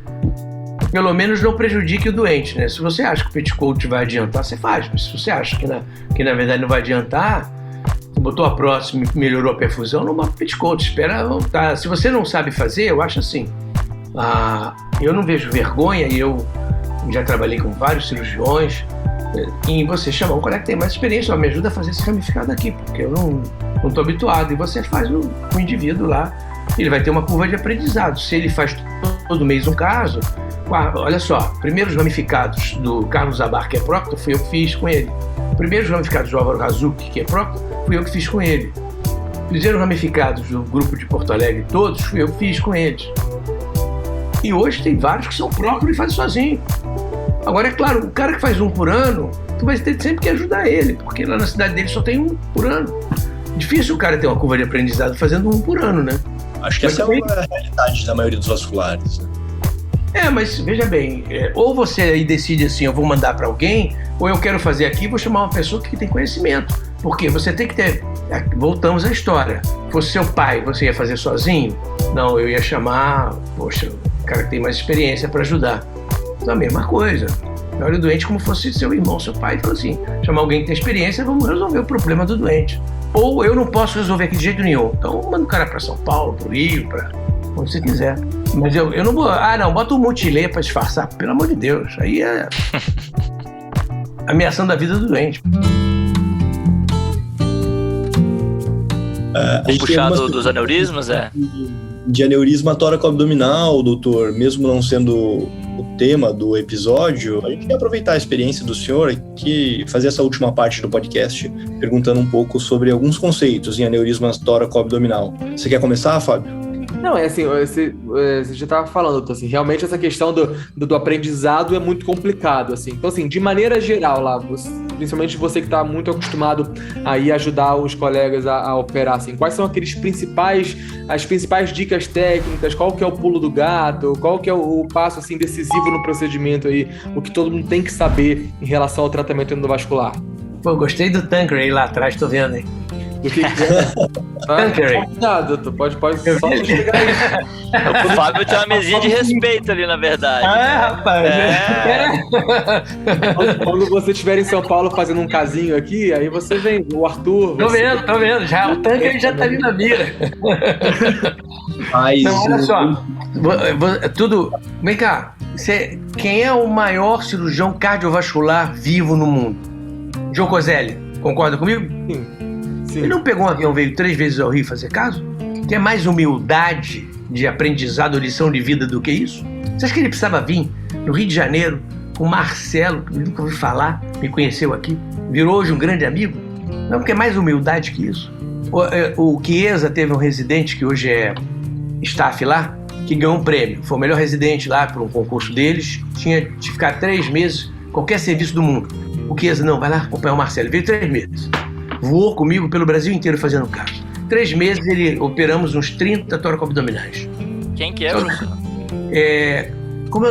Henrico... É o Henrico, tá. Eu tive lá, não, eu sei quem é. Ele já contou que operou com você em Palmas. Isso, em Tocantins. Isso. O avião quase caiu, eu e ele ria pra caramba. Ele conta. Olha só. Então, agora tem aqui o Matheus Manarino, que tá me acompanhando. Eu falei, Matheus, você tá acompanhando comigo, tá viajando comigo, assim, para Recife, Maceió, Cuiabá, Goiânia, Porto Alegre. Falou, não, eu tô aqui há 3 meses com você, operamos 27 casos. Tóraco-abdominais. Matheus, jovem como vocês, eu hoje já discuto com ele. Ele olha, vê na tomografia, ele já acostumou que não é o tóraco-abdominal, que é a tomografia. Aí a gente vai no avião discutindo, ele mostra coisa que eu não vi, talvez fosse melhor fazer assim. Fala assim, que tô orgulhoso de você, cara, você tá vendo mais que eu aqui. Então, ele já aprendeu, ele vai comigo fazer os casos e eu confio plenamente, já sei o que ele sabe. Agora é a questão de pegar um pouco de mão, mas primeiro é entender a coisa. Você entende na tomografia, analisando a tomografia e prevendo cada passo.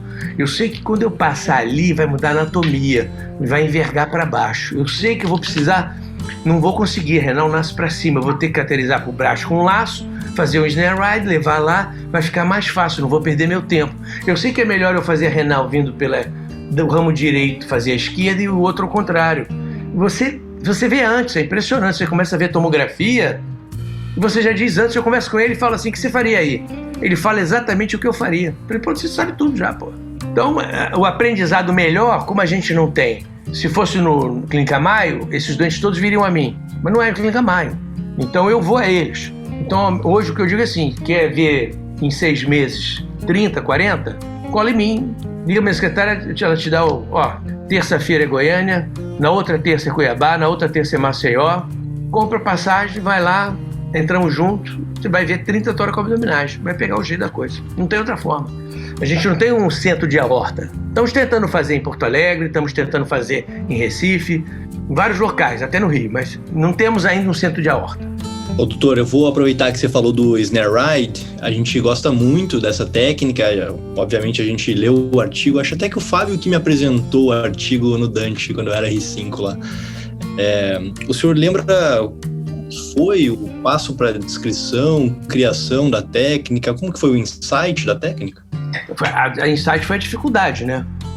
Tá ali naquela hora, você sai da cirurgia, liga para sua mãe, pergunta tudo bem em casa, dá uma relaxada, como é que tá, se ela tomou os remédios e tal, e você volta com outra cabeça Fala assim, bom, se eu vier por baixo, mas como é que eu vou botar lá dentro? Ué, eu boto um laço. E aí veio a cabeça que o laço da cookie é um laço over the wire. Quer dizer, se eu laçar aqui, empurrar o laço, vai tudo lá para dentro, eu crio um ponto fixo lá dentro. E conduzir para dentro o guia. E a ideia nossa, sempre que a gente faz uma técnica, a gente escreveu outras técnicas, é não botar nome, quer dizer, Ferreira Technique. Pra que adianta? Se eles dizem Ferreira, o que é isso? Mas se eu boto um nome que ele explica a técnica, você vai lembrar o snare ride, o carona do laço. A gente agora corta a parede posterior do T-branch para fazer tratar o tipo 1, vazamento tipo 1A. Aí eu também não vou botar prótese de Ferreira, eu botei T-branch PIA, Preserve Intercostal Arteries. Quer dizer, o cara vai ligar o nome à pessoa. Eu acho que isso que tem que ser, você não tem que largar a sua vaidade, ego, e você tem que lembrar um nome que faça a pessoa lembrar. Prótese que preserva a intercostal, daí tu já sabe, a carona do laço. Pô, a carona do laço não é só para ramo. Tá com a fenestra que desalinhou, vem por fora, cateteriza, bota tua linha lá, tu vai trazer lá. Ela serve para inúmeras situações. Aproveitando, doutor, falando aí das suas publicações, das técnicas todas que você ajudou a desenvolver, em 2018 você publicou um trabalho muito interessante enumerando algumas modificações que podem ser realizadas aí no T-branch e que aí conseguem ampliar a indicação para aí mais de 80% das anatomias. Conta pra gente aí um pouco mais sobre essas modificações. Na verdade, veja bem, para que uma empresa, qualquer empresa, seja cookie ou outra, para que ela tem as instruções de uso? Vai lá, Fábio, uma pergunta. Não, eu tô aqui aprendendo. Tá só. As instruções de uso, Luiz Eduardo, para te ensinar? São para te ensinar a usar? Não. Arthur, as instruções de uso são para defender a empresa na justiça. É só para isso. Não, olha, o Arthur usou fora das instruções de uso. O que nos atrapalha, essas instruções de uso, que amanhã a seguradora vai dizer assim, não, mas essa prótese para tipo 1A está fora da instrução de uso e pode barrar a gente, sabe que eles dominam hoje. Porque fora isso, cabe ao médico decidir como usar cada caso. E aí você adaptando, se você for seguir o tamanho ideal para prótese torácica, tem que ter 2 centímetros no mínimo de colo, não vai ter nenhum doente que você possa operar da prótese torácica. Então o que a gente faz?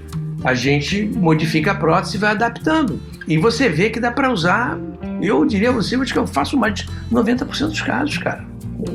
Mais de 90% dos casos. É difícil não ter um caso que eu não possa fazer com o T-branch. A luz não é limitação. Se o vaso é para cima para baixo também não é limitação. Se tem um vaso a menos não é limitação, eu tapo o ramo. A gente também já descreveu como fechar um stent. A gente fechava como é o nome dele? O Fluence, que não existe mais. Agora a gente fecha, a gente vai até publicar, que a gente fecha o da Cytec, que é o Solaris. Só que esse tem um macete para fechar, porque o Cytec tem uma ponta mais grossa. Se você amarrar o stent aqui com fio de prolene na mesa para depois abrir ele fechado e botar mola, essa ponta não sai. Então você tem que cortar a ponta dele, deixar só aquele fio. Só o fio. Só o fio dele do condutor. 2, quando você for amarrar o stent, você já tem que amarrar no fio que está conduzindo o stent. Se você amarrar sem guia, você estrangula demais, que aquilo é plástico. Aí depois teu guia não passa. Então você amarra sobre o guia o stent e aí você já leva ele amarrado. Então isso a gente vai descrever só para ensinar as pessoas a fazer, porque é um pequeno macete, mas que funciona bem. Depois você enche ele de mola, mas aí fica fácil. Mas primeiro tem que saber modificar ele também. Então essas modificações surgem da necessidade. E doutor Marcelo, uma outra coisa, o senhor está falando bastante do T-branch, a gente está lembrando aqui de quando a gente entrevistou o Gustavo Aderich no ano passado, também uma entrevista muito legal nossa, e ele lá, assim, tem, enfim, um acesso muito grande a customizar e o que quer que seja. E eu lembro dele falando assim, não, para renal eu prefiro usar fenestra, para cima eu uso ramo, aqui eu uso stent balão expansível, para cima eu uso alto expansível. Assim, quais são as principais diferenças? Por que você prefere ramo? Quais são os stents que você prefere usar? Conta pra gente. Vamos lá. Ramo e fenestra é uma briga eterna, né? Tem defensores de ramo e defensores das fenestras. Isso aí... na literatura, a maioria dos trabalhos falam em um índice de oclusão de fenestra até 4% e de ramo que vai de 8%, 9%. Então você tem mais oclusão do ramo do que da fenestra. Não é a minha experiência, mas Veja bem, eles têm muito mais controle do que a gente perde doente, faz um doente aqui, outro lá, então temos que acreditar nisso. Acontece que o próprio Derich, há pouco tempo, vocês devem ter lido, ele publicou um VBX, que era o stent misto entre flexível e autoexpansivo com fraturas no renal. Não sei se vocês viram isso. E ele falando que não estava usando mais, que ele voltou a usar o Viaban. Então, o Viaban é um stent para renal flexível. Então, por que eu uso flexível? Faz uma experiência no dente de vocês, quando vocês estiverem fazendo um tórax abdominal ou mesmo um aneurisma, marca renal com um catéterzinho, qualquer coisa, e manda o teu anestesista fazer uma inspiração profunda e uma expiração. Você vai ver, a renal sobe e desce quase 2 centímetros, ela faz isso. Então, se você tem um stent flexível, ele acompanha esse movimento. Um stent rígido, o rim mexe, ele não, e nessa ponta fica uma área para ofensa na parede, para hiperplasia intimal, etc. E segundo motivo, um grande motivo é o seguinte: a CMD você tem que mandar fazer, né, a fenestra, em geral. Sai bem feita, bem programada, menos passível de erro do que você estragar uma prótese. Claro que isso não é o problema do Gustavo. Se estragar uma prótese, ele joga fora e pega outra. Das 500 que estão ali. Nós, não. Tem que acertar ele primeiro. Então, o ramo, se o meu ramo está às 3 e a renal está às 5, eu chego nela. Se a renal está aqui às 6, eu chego nela. Tem uma gordurinha ali para queimar, né? Tem flexibilidade, você vai onde for necessário. 10 centímetros abaixo, eu vou lá embaixo, boto só um stent mais longo. Então, eu acho que a flexibilidade do ramo é imbatível. É imbatível. A fenestra tem que ser ali, né? Imagina você fazendo uma dissecção que já é helicoidal e você colocar a fenestra. Uma fenestra tem 6 milímetros para renal, em geral. Se você errar 2, 3 milímetros, você já está fora, desalinhado 50%. Doutor, e o stent ponte, o stent nu, o senhor tem utilizado de praxe ainda? Fica a critério? Eu uso de praxe. Eu gostava do Fluence, porque ele é autoexpansível e flexível. Agora eu tenho usado mais o stent Solaris, porque tem dupla camada de PTFE, ele vaza menos, ele tem uma bainha que é muito hidrofílica e ela te permite, depois que você está com a bainha doce, te colocar o stent sem outra bainha. Ele vai direto sem outra bainha depois de localizar. Eu ia perguntar se o stent de alinhamento vale a pena colocar também? Eu continuo colocando. Eu coloco um stent não coberto. A minha preferência é o Ziver pela facilidade que eu tenho com ele, mas... Isso em todos os ramos? Em todos os ramos. Passando... Em geral, eu gosto de passar meio centímetro assim do stent coberto para frente. Eu acho que ele reforça quando tem curvas, reforça quando faz um pequeno kinking, porque melhora a durabilidade. Não sei se talvez o meu resultado seja melhor, porque outras pessoas fazem em outros locais. E não, eu fui, o Eric Verhoeven, grande amigo, mas eu fui lá, ele fazia próteses Zenit com as extensões da GOR. Fazia casos que botava um Advanta, ele preferia o Advanta, e depois, em outros casos, ele mudou do Advanta para o Bentley. Então, como é que você vai comparar no final? Eu faço de um jeito só, é Solaris adesivo e todos os jogos. Então, eu vou ter uma comparação. Agora, quando você vai modificando, fica difícil você dizer por que esse ou por que aquele. O Gustavo já não usa mais o VBX, ele já usa agora o Viaban na renal. E assim vai. Eu acho que esse é um assunto não resolvido. Sabe o que eu acho que as pessoas nunca estudaram, Luiz Eduardo? A oclusão no renal, na minha opinião, ela não tem a ver com o stent em si. Ela tem a ver com uma coisa que a gente não estuda, que é a resistência intrarrenal. Eu acho que a gente tinha que medir desses doentes que ocluíram qual era a resistência intrarrenal. E aí você ia dizer assim, olha, resistência acima de tanta durabilidade cai. Eu acho que para mim essa é a única explicação racional para você entender por que alguns doentes ficam perfeitos e ocluem as renais. Resistência intrahematose, porque ele tem ateromatose na aorta, nas artérias renais, mesentérica e nos ramos intrarrenais. E aí a resistência é alta, o fluxo lentifica, acaba trombosando. A gente só pensa proximal ali, né? Uma pensa proximal, acho que tinha que estudar qual é a resistência intrarrenal desse doente. Fazer uma cintigrafia renal também, e como é que está a perfusão desse rim. Você olha lá, pô, esse rim quase não tem perfusão. Eu vou botar uma renal ali, ela vai ficar batendo em fundo cego. Doutor Marcelo, me diz uma coisa. A gente está falando aqui, claro, de detalhes técnicos aí do que é o padrão ouro, né? Que é o tratamento com endoprótese aí ramificado, ou fenestrado, o que quer que seja. O senhor já deu sua opinião sobre os estentes moduladores de fluxo. Agora, uma outra técnica que são os estentes paralelos. Qual que é a sua opinião no tratamento da aorta complexa? Eu acho que é bailout, para mim. Eu acho que o ideal, se você pode usar o estente paralelo, tem endofuga ou endolique, como você queira chamar, já sabe que depois, mais de uma chaminé ou paralelo, você sabe que vai vazar. Já viu o resultado de ilíaca, como oclui sempre uma das duas, ilíaca externa ou ilíaca interna, o resultado não é bom. No arco vaza, no abdômen passou de 2, o índice de vazamento é muito grande. Então hoje, se você pode oferecer ao doente uma coisa que tenha uma segurança maior, agora admito que é uma técnica alternativa. É diferente do estente modulador, que não é. Acho que o estente modulador é covardia contra o doente. E eu tô puxando uma outra coisa, o senhor já falou aquela questão do estudo novo que o senhor publicou, das janelas posteriores, né, na questão do T-branch, para preservar as intercostais, com a finalidade de diminuir as complicações neurológicas. Além dessa questão, que outro fator que o senhor usa para diminuir esse risco, enfim, da preservação dos vasos, como é que o senhor tem conduzido isso? Então, te falei que eu fiz o primeiro tóraco-abdominal em 2006, né? Então, você vai amadurecendo a forma de trabalhar, teu entendimento. Esses doentes morrem, na maioria das vezes, de uma reação covidiana. É uma tempestade de citoquinas. E é disso que eles morrem. Por quê? Ficou 6 horas clampeado, 8 horas sem perfusão do rim. Então o que eu faço? A dissecção infraclavicular aqui da axilar direita, dissecção das 2 inguinais.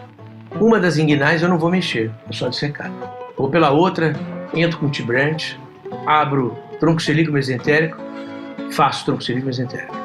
Abro as renais, faço as 2 renais. Abro toda, boto o bifurcado, faço essa ilíaca e fecho a perna. Tempo total de isquemia da perna direita, 2 horas. Perna esquerda, 0.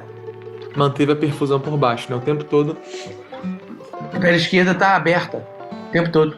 Então, assim, achei que as renais estão muito difíceis. Faço tronco celíaco mesentérica, termino o bifurcado, faço a ilíaca, fecho o femoral desse lado, vou fazer as renais, deixando aquela outra aberta. Então, o que eu fiz hoje? Eu não tenho mais de 2 horas, 2 horas e meia de isquemia de um dos membros. Isso mudou a história da evolução pós-operatória. Operei uma doente tóraco-abdominal aqui quinta-feira à tarde. Ela foi para casa domingo à tarde. Cara, tóraco-abdominal operou quinta, domingo à tarde em casa. Impressionante. E proteção medular, alguma outra coisa que o senhor tem tomado de rotina, além dessa intraoperatória? Proteção medular, antigamente a gente drenava todo mundo, hoje a gente não drena ninguém, drena no pós-operatório, por isso a gente acorda o doente na sala, acordou com déficit, drena. Doutor, tem outros meios de monitorizar, a gente não tem. Eu me perdi um pouco. Você disseca a axilar direita? A gente tem 2, não? Esquerda e direita? Para vir por cima, faz pela direita. Pela direita. Não, tem um trabalho do Tilo Kobel e um trabalho também do Stefan, mostrando que o índice de stroke é indiferente se você vai pela esquerda ou pela direita. Pela direita fica mais confortável, toda a equipe fica do lado da posição cirúrgica mesmo. Né? A televisão fica de frente para você, os 2 braços fechados, PAM à esquerda, 2 braços fechados, o arco pode passar em todo o doente, fica todo mundo do lado de cá. Não fica ninguém lá, só a televisão, só a tela. Então, por isso, eu faço a direita e está provado que não há diferença em índice de AVC. Tem um trabalho do Tilo Kobel na literatura e tem um trabalho do Stefan Rolon também. E hoje, acabou que eu comecei assim, fui criticado e hoje todo mundo faz assim também. A parte da ergonomia, a gente às vezes deixa de lado, né? Não digo só ergonomia, mas... Rapaz, você vai pela esquerda, eu já saí da sala... Faz uma diferença muito grande, você sai operando de lado o tempo todo, você sai da sala 3 dias andando assim, cara. Como é que vai nadar no dia seguinte, né? Não vai dar treino. Olha só. Doutor Marcelo, cada vez mais a gente vê aí Você tem que se proteger. Você tem que se proteger, Fábio, da vida. Porque ninguém vai te proteger. Você tem que se proteger, você tem que dar um tempo para você. Se você disser para mim de que você se arrepende de toda a tua carreira, não me arrependo de nada. Olha, eu fiz prova para voltar e ser professor do Fundão, passei em primeiro lugar no mestrado e fui reprovado na entrevista. O que você acha disso? Perguntaram na entrevista onde eu morava, o que eu queria ser da vida. Então era para passar uma outra pessoa. Mas enfim, passado. eu fiz uma carreira acadêmica, eu adoro ensinar, fiz uma carreira acadêmica como? No mundo. Se você for em Milão, são meus amigos, me conhecem pelo nome, meus trabalhos. Se você for em Paris, me conhece. For em Padova, me conhece. Se for na China, se você for no Cleveland, se o Joe Coselli veio comigo fazer caso, são meu amigo pessoal, já fui na casa dele. Então eu fiz uma carreira acadêmica no mundo, que eu gosto de ensinar, entendeu? Mas se eu pudesse dizer a você, eu dizia só uma coisa. Hoje, quinta-feira tem um tórax abdominal. Que hora você quer operar? Eu falo, às 10. Doutor, você não quer o primeiro horário? Eu falei, não quero não. Por quê? Porque às 6 horas eu tô nadando. Eu vou acabar de nadar às 8, vou tomar um banho. Porque tu vai chegar lá, para a cirurgia das 7, a sala não está pronta ainda, a anestesia não chegou. Começar às 8, ela chama o doente, aí fala, doutor, o doente pediu para ir ao banheiro agora. Aí tu vai começar às 9, aborrecido e irritado. Então, você tem que reservar um tempo para você, como indivíduo médico, tem esse defeito, a gente tem que resolver o problema do mundo, ajudar todo mundo. A vida não é assim. Então você tem que olhar e falar assim, não, de manhã eu não posso, porque de manhã eu vou correr. Entendeu? Não, você vai dar mais um plantão domingo à noite. Você fala, não, mais um plantão, não vou. O que mais 5 mil vão mudar minha vida, mais 12 mil vão mudar minha vida?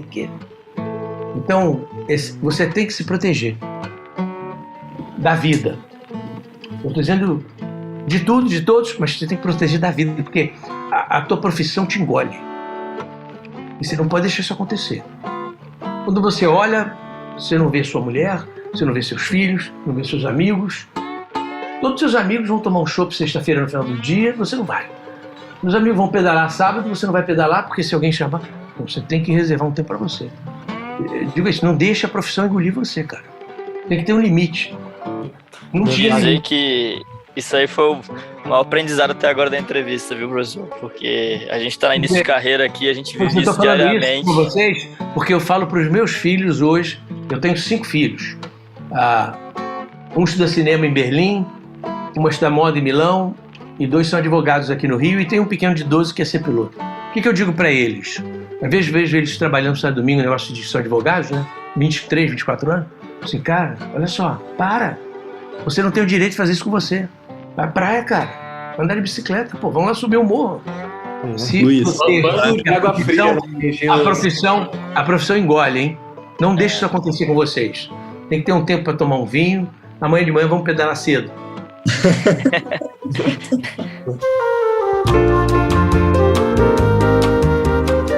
Bom, enquanto não chega amanhã de manhã, que eu vou pedalar, aparentemente, né? Voltar aqui pro... Fábio já tá mudando a rotina ali, caralho, como cancela aquela Paris que ia fazer às 7 lá.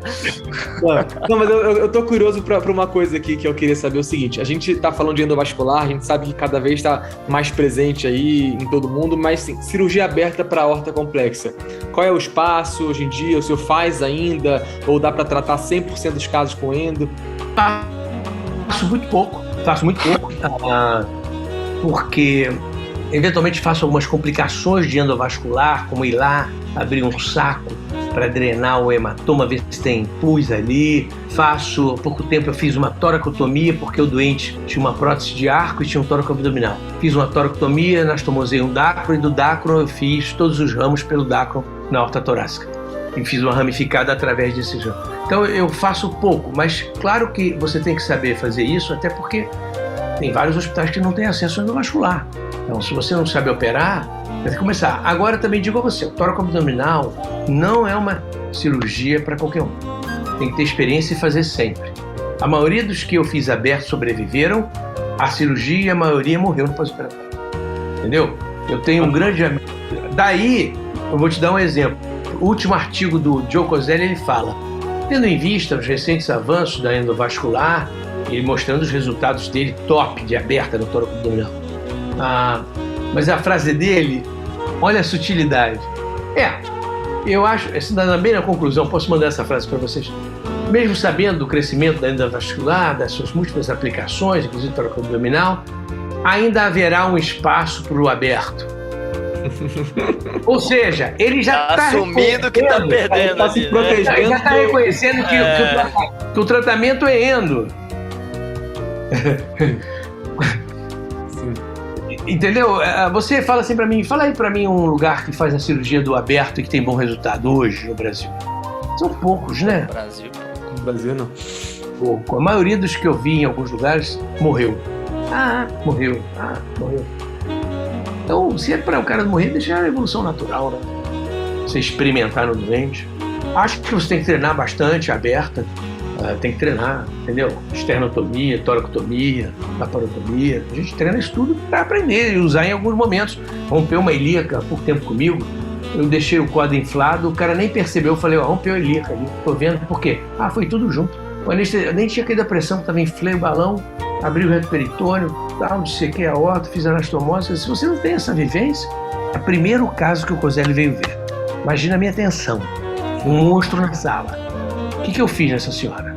De cara, rompi a ilíaca. Quando a gente falou, anestesista, cartão de visita, né? Cartão de visita, a doente tá chocada. Aí eu, zapt, fiz assim, em 5 minutos eu tava com a aorta na mão. Com o coto da ilíaca, botei um clamp, sequei melhor, fiz uma ponte, fiz um acesso, corrigi o caso. No dia seguinte, eu ia operar o outro. Foi nessa hora que você ganhou o Coselli. Foi nessa hora que ganhou a... Fui lá ver a doente. Aí você não acredita. A doente estava tomando café, olhou para ele, eu apresentei. A doente falava inglês e tinha vivido em Houston. Uau. E aí ele falou assim para mim, Marcelo, se você não fosse um cirurgião, se fosse um radiologista, essa doente hoje estava morta. Eu falei, não tem dúvida.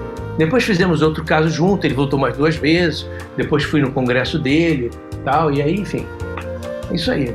Bom, não vou entrar no mérito, mas essa é uma discussão filosófica sobre a futura geração. Acho que nós 3 aqui somos uma geração de transição, mas a futura geração dificilmente operará aberta, né? Não tem onde aprender. Tá aperfeiçoando o endo, né?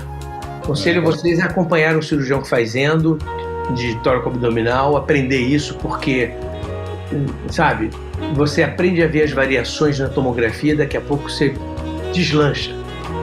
Sabe, vários caras que nunca fizeram hoje estão deslanchando. O Lucas de Campinas nunca tinha feito, comecei a fazer uns casos com ele, hoje ele é próctor. O Furuia, comecei a fazer os primeiros casos com ele já há 10 anos atrás, é próctor. Então, todo mundo começou e hoje faz. Então, tem por que não fazer? Professor, frente a tanta evolução, 2 perguntas rápidas para o senhor. Qual é a pergunta ainda não respondida na cirurgia de aorta e qual que o senhor acha que é a próxima fronteira a ser rompida? A pergunta não respondida, francamente, é a paraplegia. É muito complexa, né? A gente não é só oclusão da artéria, é hipotensão, é tempo de isquemia, perna, é embolia. Essa pergunta não está clara. A gente vai aprender um pouco mais. E acho que a nova fronteira ela está chegando rápido. Vai ser essa prótese de arco. O Gustavo fez, o Stefan Rolando também já fez um caso, totalmente por baixo esses ramos. E nós vamos fazer o próximo também agora, sem acesso carotídeo, tudo por baixo. E daí para frente é a gente fazer uma prótese combinada com a válvula aórtica, para tratar de secção tipo A. Vocês lembram do estudo do Stefan de tomografias, só de tomografias? 40% dos casos de tipo A, ele disse que poderia ter feito uma prótese ramificada de arco. 40%, não é um número pequeno não. E a prótese de arco vem aí em breve igual um chibrante, pode se preparar. Vai estar na prateleira. Marcelo, uma outra pergunta que a gente gosta muito. Aí, o arco eu entendi, mas e aí, vindo da válvula aórtica que você falou, como é que faz aí com coronária? Qual que é a alternativa que a gente vai ter? Tudo endovascular. Tudo endovascular, a gente vai ter ramo. Faz um ramo interno. O ramo interno ele deixa perfusão enquanto você está trabalhando. Você vai lá e coloca um stent. A gente tem que descobrir um stent que seja compatível com uma coronária, que dure, né? Cateterizar ela é fácil, né? Tem que achar um stent que dure ali, né? Porque se você diz que a renal já oclui bastante, imagina agora. Exatamente. Imagina na pressão lá em cima. Você botar um stent que vai ter um estresse axial aí. Tem que ser maleável, né? Tem que ter uma boa permeabilidade. Tem a vantagem que o fluxo é melhor que o da renal, né? Sim. Por fluxo sim, mas por fratura, alguma outra coisa. Vai ser mais material, talvez. Bom, mas é a barreira, né? Quando a gente acha uma coisa... Você, há pouco tempo atrás, achava que a gente não quer fazer tóraco-abdominal. Depois achava que não quer fazer dissecção. Verdade. Depois que não quer fazer arco. Estamos fazendo isso tudo. E às vezes é coisa de 10 anos. Não precisa ser uma coisa assim, inatingível de tempo. Eu comecei a fazer tóraco-abdominal em 2006, cara. Não é mais uma técnica do passado. Eu já faço isso.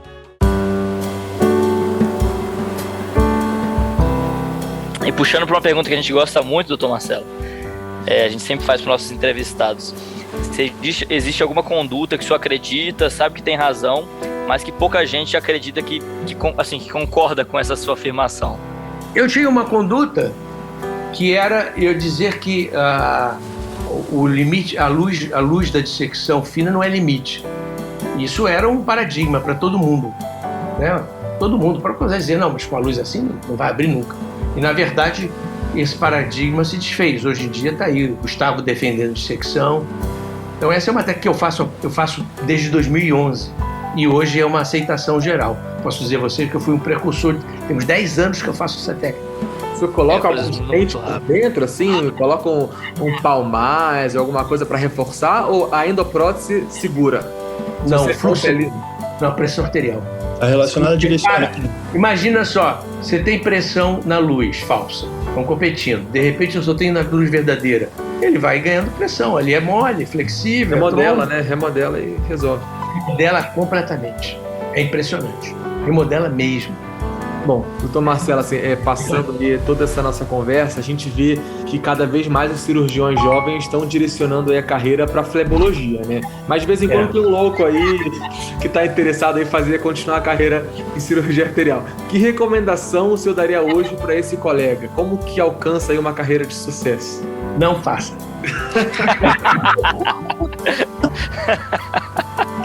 Faça a veia.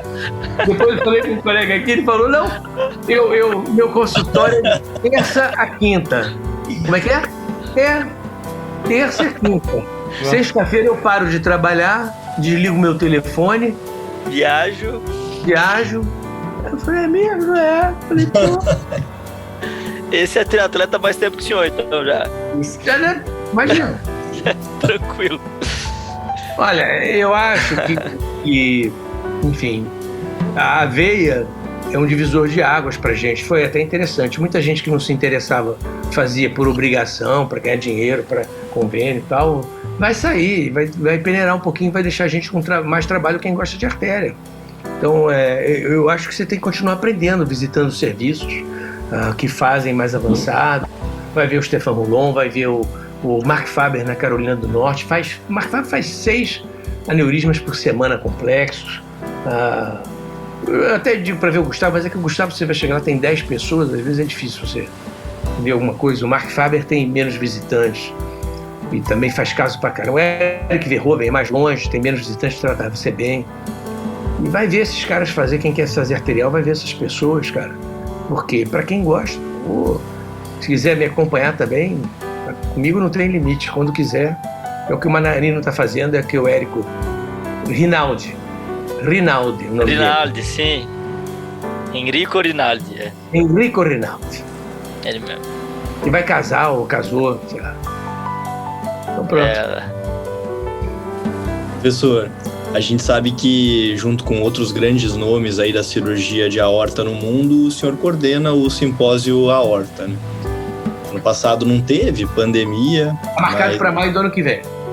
Maio do ano que vem, tá? Presencial, porque nós, médicos brasileiros, estamos todos vacinados. Os representantes por trabalho com produtos médicos que estarão lá estão todos vacinados. Então, nosso evento será presencial, com todas as medidas que a gente puder tomar a mais sobre essa história de Covid. E em relação aos estrangeiros, eu não posso garantir. O Gustavo disse que vem, alguns outros disseram que vem, a gente tinha uma lista de 15, talvez reduza, porque tem alguns lugares que o indivíduo é empregado, pode ser que o Gustavo na hora não possa sair. E tem um hospital lá que o cara é empregado e o cara diz, olha, não quero nenhum médico meu viajando pro exterior, o cara não pode simplesmente. Então vai depender, mas acho que até o final do ano tem muita coisa controlada. Aqui no Rio, a Delta vai acabar com o Rio de Janeiro. A Delta veio e nos nossos hospitais aqui que eu trabalho, já está indo embora. Não fez o estrago que fez na América, não sei porquê. Então... Acho que a nossa foi pior de todas, né? Pode ser que... O que a gente pode esperar do congresso aí, professor? O congressista que está na dúvida se desloca, vai ser no Rio de Janeiro? Vai ser no Rio, presencial. Você pode esperar que a gente vai discutir a fundo temas de aorta modernos, assim, extremamente avançados. Vamos ter simpósios da GOR, da Medtronic, da Cook, e da GE. Então, vai ser um simpósio para quem gosta de cirurgia de aorta avançada. Programado para maio do ano que vem, então, a galera que está programando, já coloca no calendário. Acho que é uma semana antes do Congresso Chinês, alguma coisa assim, até que eu ouvi um dilema com o Gustavo, alguma coisa assim, acho que é 22 de maio, alguma coisa, eu confirmo depois. Mas enfim, o hotel já está pago, reservado, em princípio, se não tiver outra catástrofe. É só o pessoal seguir aí o Instagram, tem Instagram o simpósio, né? Vai estar tudo lá, né? Vai estar tudo lá. E a gente vai divulgar pela sociedade e tal. Vou pedir vocês para divulgarem. Com certeza sim. E, doutor Marcelo, para finalizar, a gente já até entrou no assunto, a questão do ciclismo, né, que o senhor tem essa questão de você ter atleta e do equilíbrio aí, então, dessa rotina de treinamento e da sua rotina cirúrgica. O que você pode falar aí pro pessoal que está começando e, enfim, o que priorizar e como conseguir levar uma vida... Não deixe a profissão te engolir. A vida não se resume em trabalho. Você não vai ficar mais rico porque operou um aneurisma a mais do que o Fábio. Você não vai para o céu porque operou uma carota que o Arthur não operou. Então, reserve um tempo para você. Viva também. Não adianta você estar com 50 anos, infartado, obeso. Nós temos vários colegas assim na sociedade. Então, reserve um tempo para você. Você tem que fazer esporte de manhã. Para que pegar o primeiro horário? Deixa o primeiro horário para o Arthur, pô. Vai lá no segundo. Arthur que gosta de madrugar mesmo? Já emenda com fogo antes da madrugada. Quando eu tenho que operar de manhã cedo, eu pedalo à tarde. Quando eu não posso pedalar na rua que está chovendo, eu tenho um rolo. Rolo é aquilo que você bota a bicicleta que roda, né? Com o programa Zwift. Eu tenho, na verdade, como a gente mora na cobertura aqui, 2 pavimentos, eu tenho uma academia em casa. Então lá dentro da academia eu tenho um rolo meu, da minha mulher, conectado com televisões. Então eu pedalo em Paris, pedalo na Itália, onde eu quiser. E eu tenho um treinador que passa uma tabela de como você tem que pedalar. Então, normalmente é de 1h30 a 2 horas de pedal, variando a intensidade do teu giro e variando a intensidade da tua força. É por watts e giro, né? Cadência e watts. Cadência versus potência. Professor, e você não tem medo de machucar, não? Que eu piloto moto, né? É um dos meus hobbies. Eu tenho um pouco de medo, sabe? Machucar minha mão, cair. O senhor não tem medo de cair de bike, não? Quebrar a mão? Caí e quebrei a mão. Isso aqui, ó. Olha lá. Tá fechando totalmente. Ela não fechava, ficava assim. Agora tá fechando totalmente. Quebrei esses 2 dedos aqui de história. Não quebrei. Eles deslocaram. Ralei aqui. That's life. Não, eu tava até falando antes, né? A hora que a gente ainda não tava gravando, eu tava esses dias no Rio, visitando meus irmãos, meus pais subindo a vista chinesa, andando. O doutor Marcelo descendo, correndo, que eu achei que tinha um aneurisma roto lá no hospital. Muito descontrolado, descendo a ribanceira. Vai quebrar, mano. Não é fácil. É isso. Eu tenho um colega que faz maratona aquática, que estava nadando no Havaí, lá numa prova. E um tubarão deu uma mordida. Não era esperado naquela região, um tubarão daqui na lateral dele, aqui assim, pegando toda a musculatura lateral. Era um tubarão pequeno. Mas, enfim, estava no mar, nadando, né? Ainda bem que no Havaí tem o Pete Schneider, né, pra corrigir a horta. Não tem mais. Ele tá em Califórnia agora, não é isso? Mudou, né? Mas enfim, olha só. Eu vi o cara que caiu do elevador aí, caiu no elevador, o outro acidente de carro. Eu tava aqui, jogador de basquete, o Kolb, né? Que caiu de helicóptero. Com a família, enfim. Sabe, pra morrer basta estar vivo, né? Como diz um amigo meu aqui, tá morrendo gente que nunca morreu antes, cara. Tá um absurdo. É uma loucura. Uma loucura, né? A gente tá chegando... Eu sou o mais velho. Todos tiveram Covid. Alguns 2 vezes. Eu não tive ainda. Pedalei todo dia, nadei todo dia e operei Covid todo dia. Uma bela entrevista, né? Uma bela aula, né? E a gente aprendeu muito aqui hoje com o senhor, viu, professor? Muito obrigado. Prazer, cara. Prazer. Quando quiserem, estamos aí. A gente queria ver o Cristo, hein? Dá pra ver o Cristo aí? Dá. Olha lá. Você vai ver a sombra que tá nublado. Acho que tem que tirar o... A gente tá vendo só o seu fundo de tela aí de ciclismo. Ah, peraí. Tem que tirar o... Vou tirar o fundo de tela. Oferecimento do Cannondale, isso aí. Fazendo um disclaimer aqui, né? Não estamos patrocinados aqui. Falando umas 10 marcas aqui, hein, Fábio? Vídeos... virtual background. Tá aqui, none. Pronto. Agora foi. A gente costuma sempre tirar uma foto também. Acho que o visual desse aí vai caber, né? Dá pra ver o Cristo lá em cima? Sim. Dá. Na luzinha, dá pra ver lá assim. Então, lá é o Cristo, é lá que eu vou de bicicleta, daqui de casa. Agora olha aqui, aqui é a Lagoa Rodrigo de Freire. Nossa. Saudade aí, Fábio? Tá dando saudade de casa aqui. Aqui eu tô vendo o prédio aqui, ó. Tá bonitão. Só vejo prédio. O Cristo dá pra ver melhor agora, não? Dá sim. Ah, tá dando pra ver. Tem que postar um pedal da madrugada, hein, professor? Quando chegar lá às 6h30 da manhã. Vou isso aqui, olha o que eu tenho em casa aqui, olha. Isso aqui eu escrevi, um amigo meu pintou. Não sei se vocês conseguem ler isso, não? Dá pra ver. Dá pra ver. Lê aí pra gente, doutor, pro pessoal que não tá conseguindo enxergar. Olha lá. I don't ride my bike to win races, nor do I ride to get places. I ride to escape this world. I ride to find peace with myself. I ride to feel free and I ride to feel strong. Muito massa, hein? Bom, com essa mensagem final aí, eu vou pedir para fazer as considerações finais, professor, e deixar o seu contato aonde a galera que escuta o Frêmito aqui no Spotify consegue te encontrar e entrar em contato com o senhor caso queira aprender aí história com a Bota meu e-mail aí no fundo, onde você quiser. Tá liberado. Quem quiser, manda um e-mail. A gente combina para ver caso, discutir caso. Se quiser mandar uma tomografia pra gente discutir também, não tem problema nenhum, quando quiser. Então, quem tiver interesse aí pode procurar o Dr. Marcelo Ferreira e também o Simpósio Aorta no Instagram. No meu Instagram é Marcelo Ferreira Brasil. Tá lá, anotado então. Quem tiver interesse, o pessoal que está escutando o Frêmito Podcast, é só procurar @Marcelo Ferreira Brasil e Simpósio Aorta para entrar em contato. Obrigado, professor, mais uma vez. Boa noite a todos e sucesso. E se cuidem. Valeu, Obrigado, professor. Tchau. Chega ao fim mais um episódio do Frêmito, o podcast vascular do Fogart da Madrugada. Compartilha a gente aonde você está escutando esse episódio do Frêmito Podcast. Faz um print screen da tela e publica lá no Instagram, além de publicar suas imagens utilizando o catéter Fogart. Não deixe de conferir e participar das nossas postagens. A gente se encontra no próximo episódio. Até mais! Frêmito, o podcast vascular do perfil O Fogart da Madrugada.